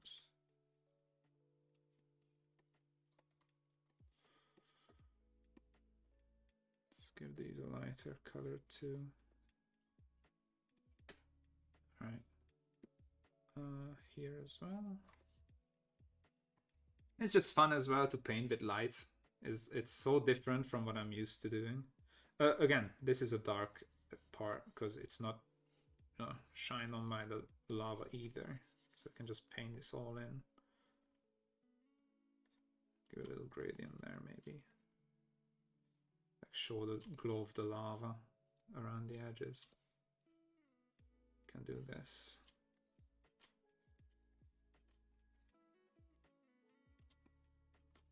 Yeah. Alright. I think we're there. I'm not gonna mess with it much more. There it is. So that's how you do it. So if you want to edit it, you can edit the darkness levels, make it more contrasty, shift the color to like a purpley thing, maybe. You can make blue lava or whatever you want, really. Everything's on a separate layer. All the light layers are separate. So this is a pin light layer, and these are color dodge layers for the light effects over the lava and over the braziers. And obviously the like further reaching light is just knocking back this shadow and revealing the underlying color. So that's all that happens there. So it's going to be super easy to edit. That was like my main thing, to like make it editable for you guys, easily accessible. So you can just, select a layer, do whatever you want to it. You can change the whole look in like 5 seconds. So it's pretty nice. Yeah, so I think it will work out nice. Oh yeah, no worries. Everybody does. So sadly, I have to go. Believe it or not, I have to give water to some sheep. Is my what you call that in English? My wife's father. What is that called to me? Anyway, he's not with his sheep today, so I need to go out and fix him some water. And then I'm official to a party, so I'm leaving after that. Gonna take some time off and just have fun. I've been working super hard recently.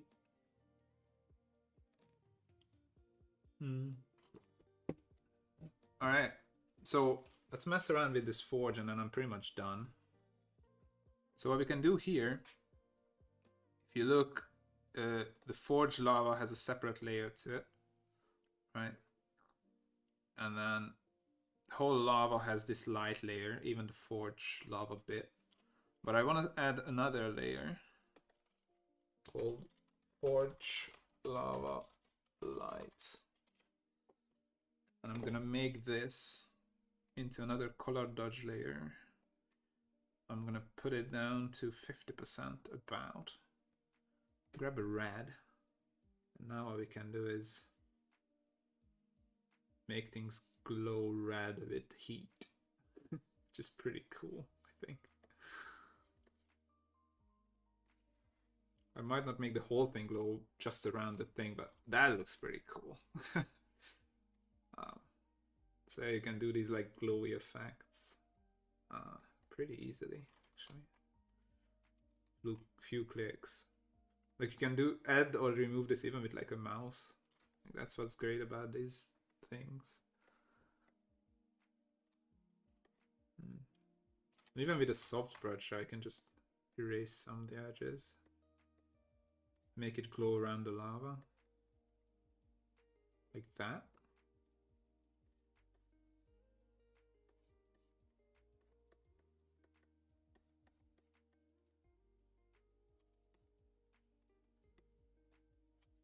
Yeah.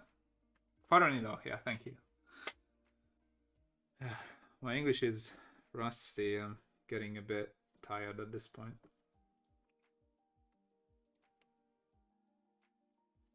Alright, so something like that. And I can give a nice glow to it as well. With like a yellow. Like this, but I obviously need a soft brush. So I do that. Now it's like glowing. So there.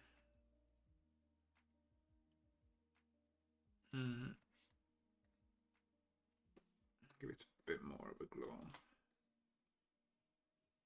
And I think I'll reduce this a bit more to like a 30.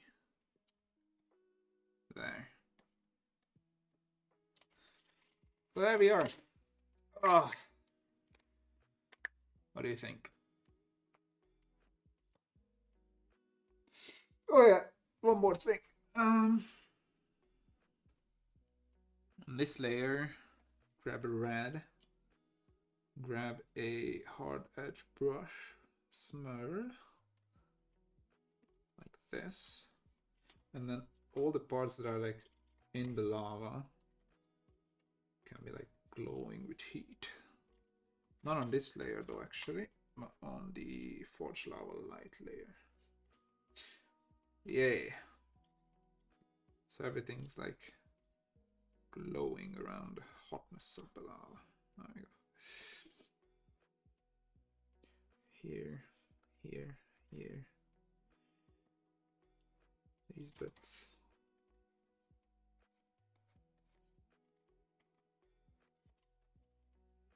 So that's pretty fun. Okay. Just a minor little thing, but it adds some. There we are. Red and yellow, rather. Let's look at it. Where is it? Red. I could also use the like orangey glow. That could be fun.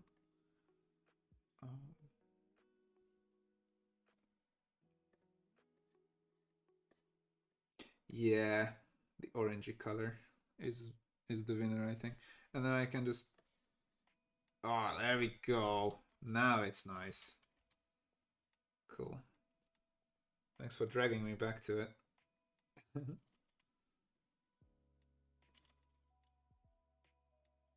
Nice. I love it.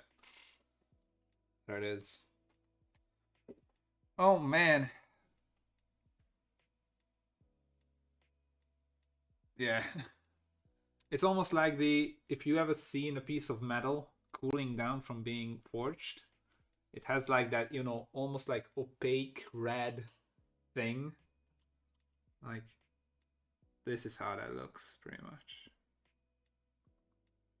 That kind of works. Yeah, don't walk on this in like leather boots. It's not gonna be good for you. Not in metal either.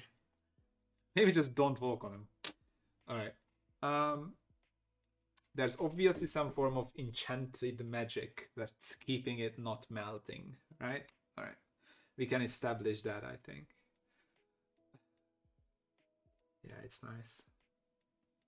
Alright, man, you caught the end of it. I still have like 15 minutes, so I'm gonna whip up a little map here.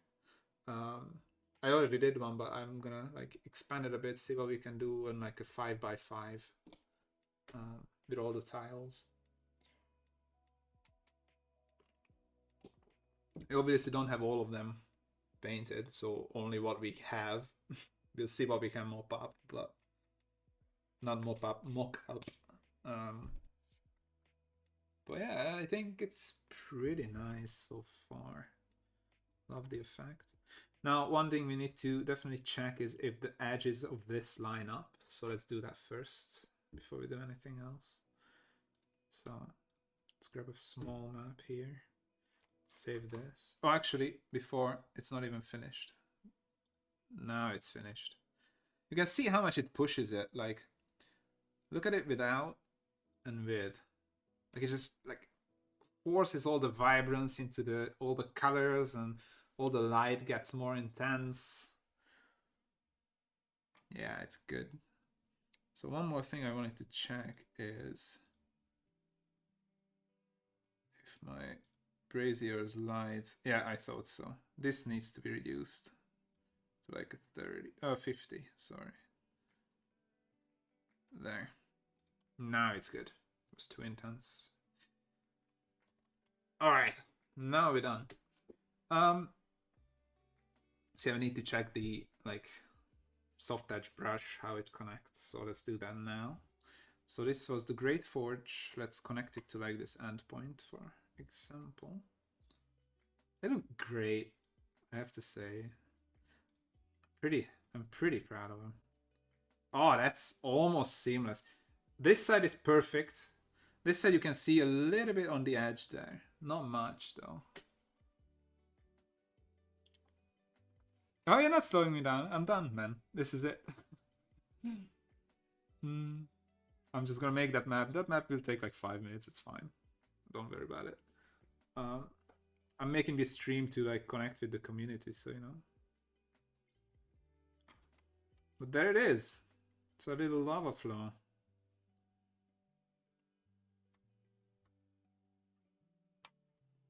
I said it before on the stream, I was super intimidated with the lava because I never did anything like it before.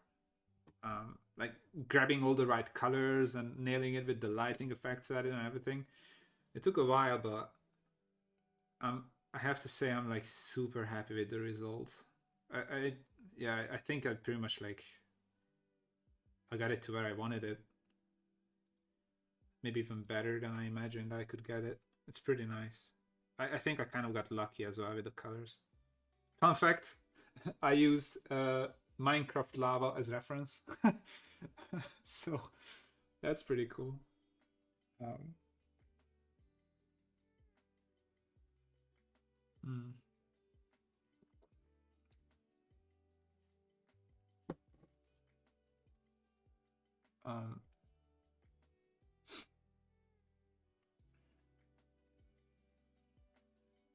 All right, so.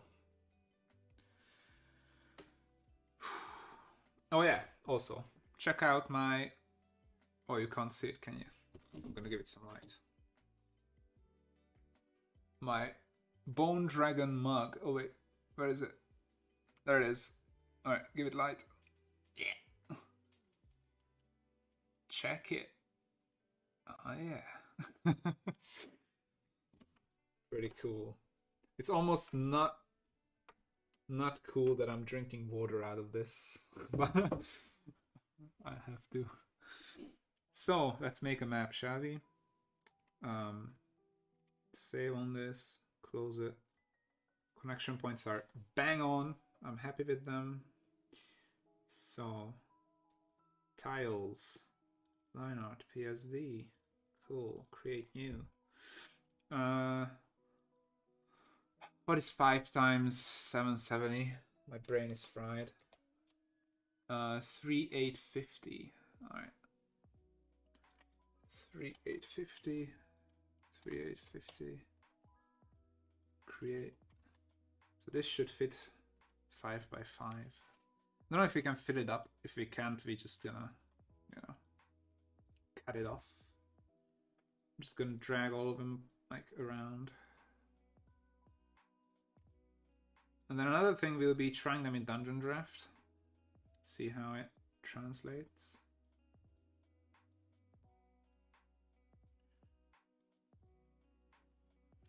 Adding the lava effect as a path will be so cool as well.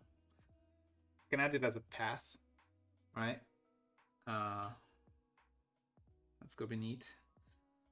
So let's actually give it. Let's do it this way. Okay.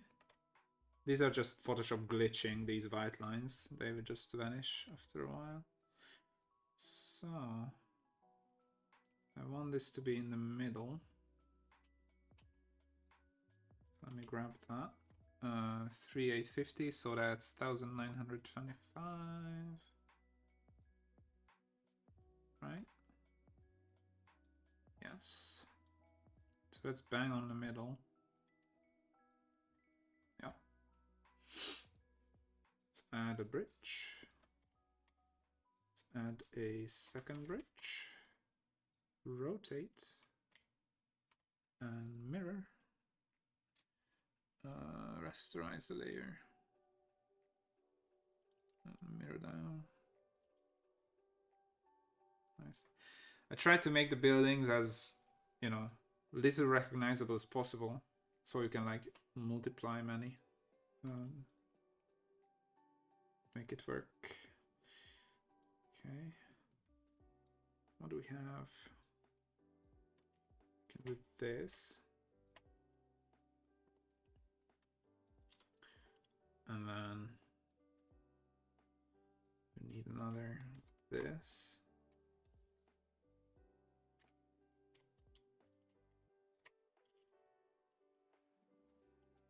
kind of fun.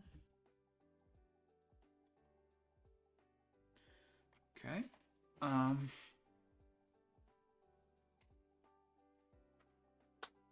Yeah, I will in a bit. I will do in a smidge.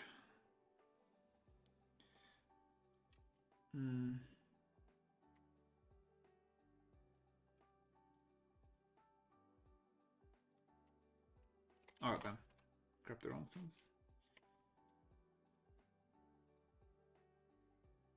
Let's put this here. Yeah, it's gonna be a 4x4, I think. Don't have enough tiles yet. Like here I'm kind of lost already almost. I can duplicate this. Alright. Yeah, that's cool. Can grab this again. Alright. Get that going. It's pretty funky already. I like it. Let's close it down here. Like encapsulates this nicely. And keep going this way, I guess.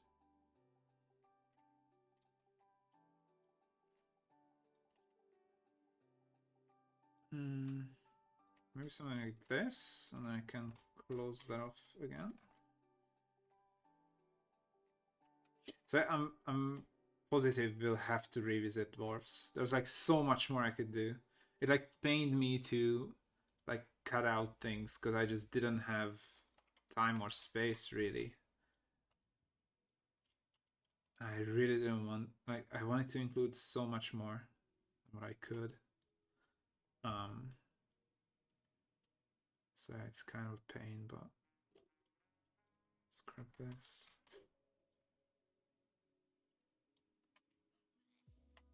That's not the best, is it? Let's grab this one, maybe it's better. I need one, for example, like the edge of a cliff and then straight through. Like, for example, it would work well here. I need to switch this one now out to a corner. I said a corner. Okay. So it will connect thus. And then now it should work.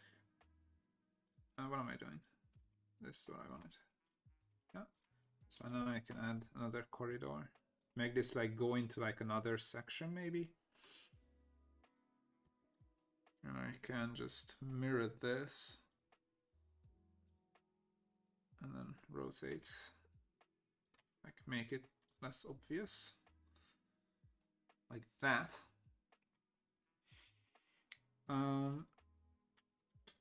Let's keep going this way as well. Okay. So what we can do is copy that, I guess.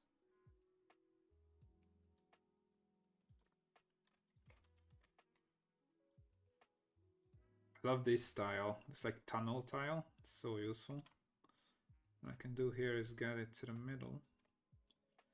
And then rotate this bad boy. So again, it's flipped from there. Less recognizable. And I can just keep going this way if I want. I can close it off, I guess. I can put another mines maybe. Those are pretty recognizable though, so I don't know how much it will be visible, but here we go anyways. Oh, this is so annoying. I have to put it on the top.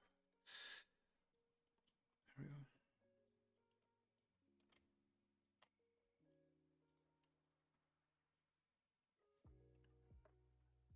Kind of works. Looks like fingers. I love it. Rasterize it. Let's flip it. Oh, no, not that way. This way. Yeah. No. One mines is plenty.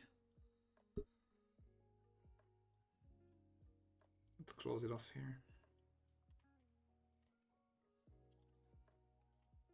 That will be dark. This will be dark. We're done. I can show another section happening here if I want to.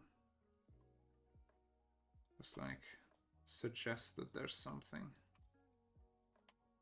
Right? Like this. And then maybe even get this run on top. I need a hotkey for like putting things on top layers and stuff. All right. Something like this maybe. And even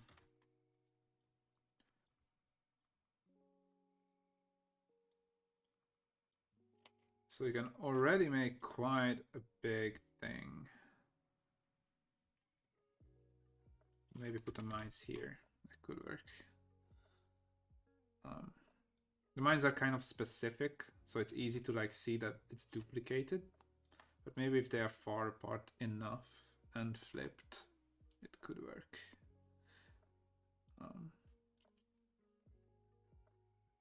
Yeah, kinda. It's still like very easy to recognize though. I'm not a fan. I like this more. Or even nothing. So we can have a layer on the bottom. Should have mounted everything together before I did this, but it's fine. So just gonna walk this down. All right. Okay. And we're gonna fill it with this color. This color. Okay. Bloop. There's that annoying little bug. But I think if we export it, it will vanish. That's why I think some monthly votes should only have choices for expansion packs. Yes, it will in the future. Like, for example, next pack will not be, but the one after that will be. I just wanted to get the trio done, right? I wanted humans, elves, and dwarves. Now that those three are done, those are the biggest things. I can expand on them more. Because, yeah, and we're gonna have desert people, which is like, I guess, the fourth. In most campaigns, there's like a desert, you know, whatever, kingdom or empire. So when that will be done, I think that's gonna win, most likely. Or the Nordic, either one is nice. Then the October will be Spooktober. So, you know, that will be a different thing as well, more of a horror thing. But then, after that, we can do, you know, expansion packs for a while, I think. So, also what I can do is just do expansion packs on the back burner, so you guys won't see. And when I'm done, like, you know, 2-3 months, I'll just drop in an extra pack. Obviously, I have more time now, so I could do that as well. So expansion packs would just be coming out here and there, you know. I would get less bored as well. Right? Bored is a strong word, but you know what I mean. Like, it would be less. I don't even know what to call it. Like, we don't do the same thing for long, right? I would have like side projects running in the background as well. I don't know. I'll figure it out, but yeah, there's a few ideas about that. So this is a little map we did. It's not bad, not bad.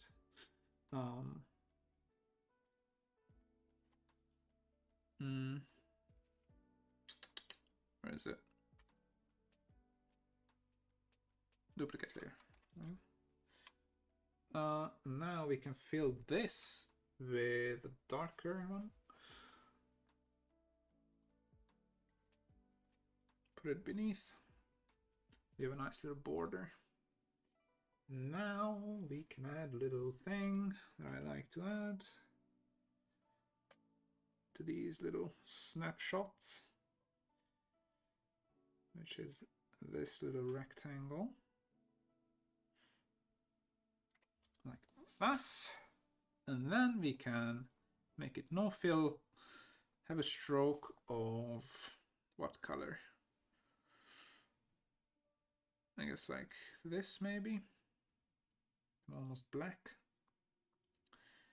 And then I'll just merge everything here. I can put this on top. All right, so something like this. Oh wait, what the hell? Oh, it needs to be thicker. Yeah. And it needs to be a different color. Shit. I ballsed it up. There we go. Okay, now it's good. There we are. Beautiful. It's a minor little thing, but it looks nice. There we go. Yeah, exactly. There's gonna be... Alright, here's a little sneak peek. Don't, like, shout this off the hilltops yet. It's not 100%, but things I was thinking about. There will be a ghost town kind of thing. So kind of like... the name escapes me, but in the Dungeons and Dragons world, there is a ghost town. What's the name of it? It's like the town of zombies and ghosts and stuff. I forget it. Oh, whatever. So there's that. It's like a ghost town, you know, live down with like blue lights shining out of buildings and shit like that. With spider webs and, you know, all that stuff. The cursed forest around. Yeah, so that's one. Second will be orcs and like beast tribes and like big tents and, you know, like wooden spikes as a fence and all that stuff. Then third one was, what was it? Oh yeah, like Transylvanian, like vampire kind of thing. So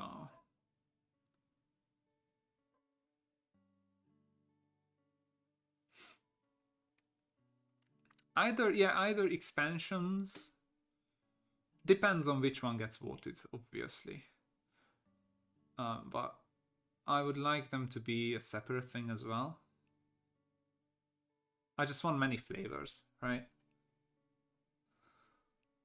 If we are lucky, I can do this for many years, and, you know, I'll have quite some time to produce extra add-on packs and stuff. I just want a nice base foundation of flavors. Yeah, I know.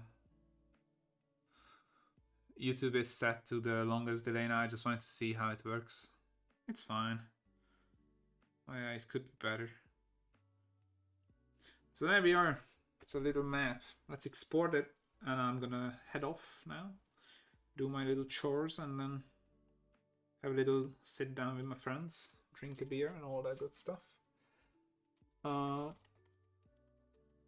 call this Map Test Dwarves. Very original.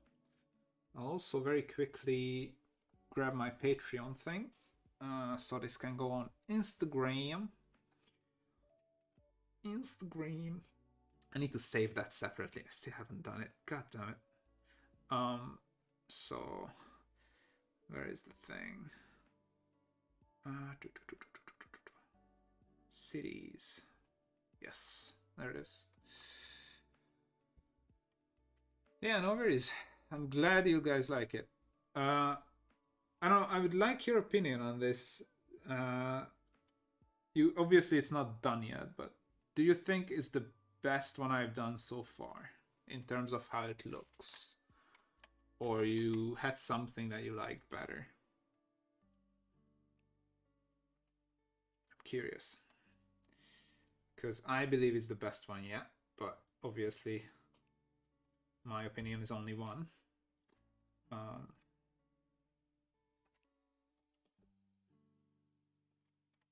Alright.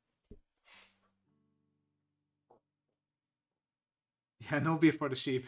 Only for me. Alright. Oh yeah, and also our awesome new little logo. What do you think? Get your opinion on this too.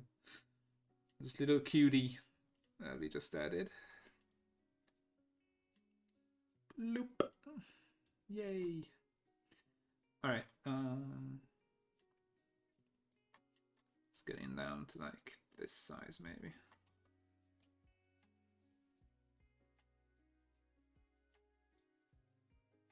Put this here. Put him in the corner. Lovely jubbly. Actually, I might put them here. Better spot.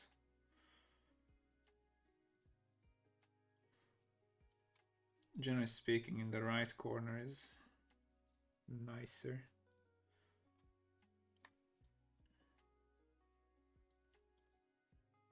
Let's flip them.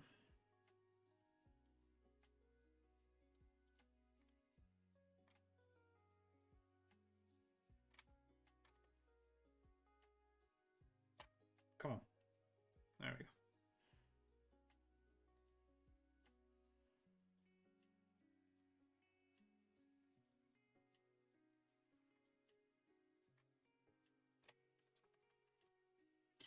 All right. There we are. Oh man. That was quite a stream. It had some struggles. Like, I couldn't stream at the beginning at all because I had to redo my whole, what you call it, my video drivers. For some reason, they were acting up. So that's how it all started.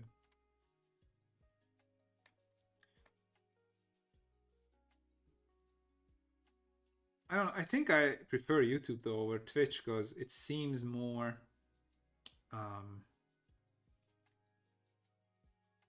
how you say it, stable, I guess. You think it's the best so far? Yeah, I think the lighting is like, yeah, I agree. Yeah, I think it like the chaoticness of it works nicely. I think that's how you'll do it in the future. Just add chaotic tiles and then add like more straights, like you can roads, so you can make stuff like this, right? I think that looks like great. It's not great on all occasions. Like if you look here and here, this is like, it makes no sense how this like cut it off. I guess it can be like a artificial wall for the mines, so you can make it work. But yeah, there's still some things to improve on, but it's definitely better, I think, than it was before.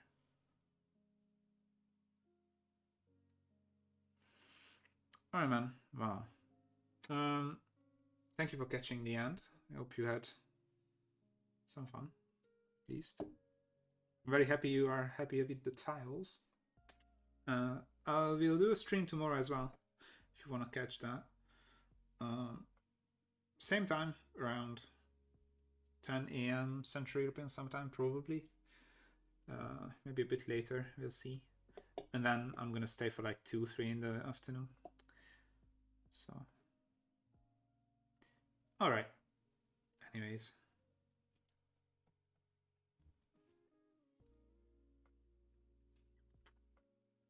thank you very much again. And I'm gonna be heading off, going to my little sheep, doing with them, and then having a little relaxation. So, as always, happy building for you. And next week is release, so stay tuned.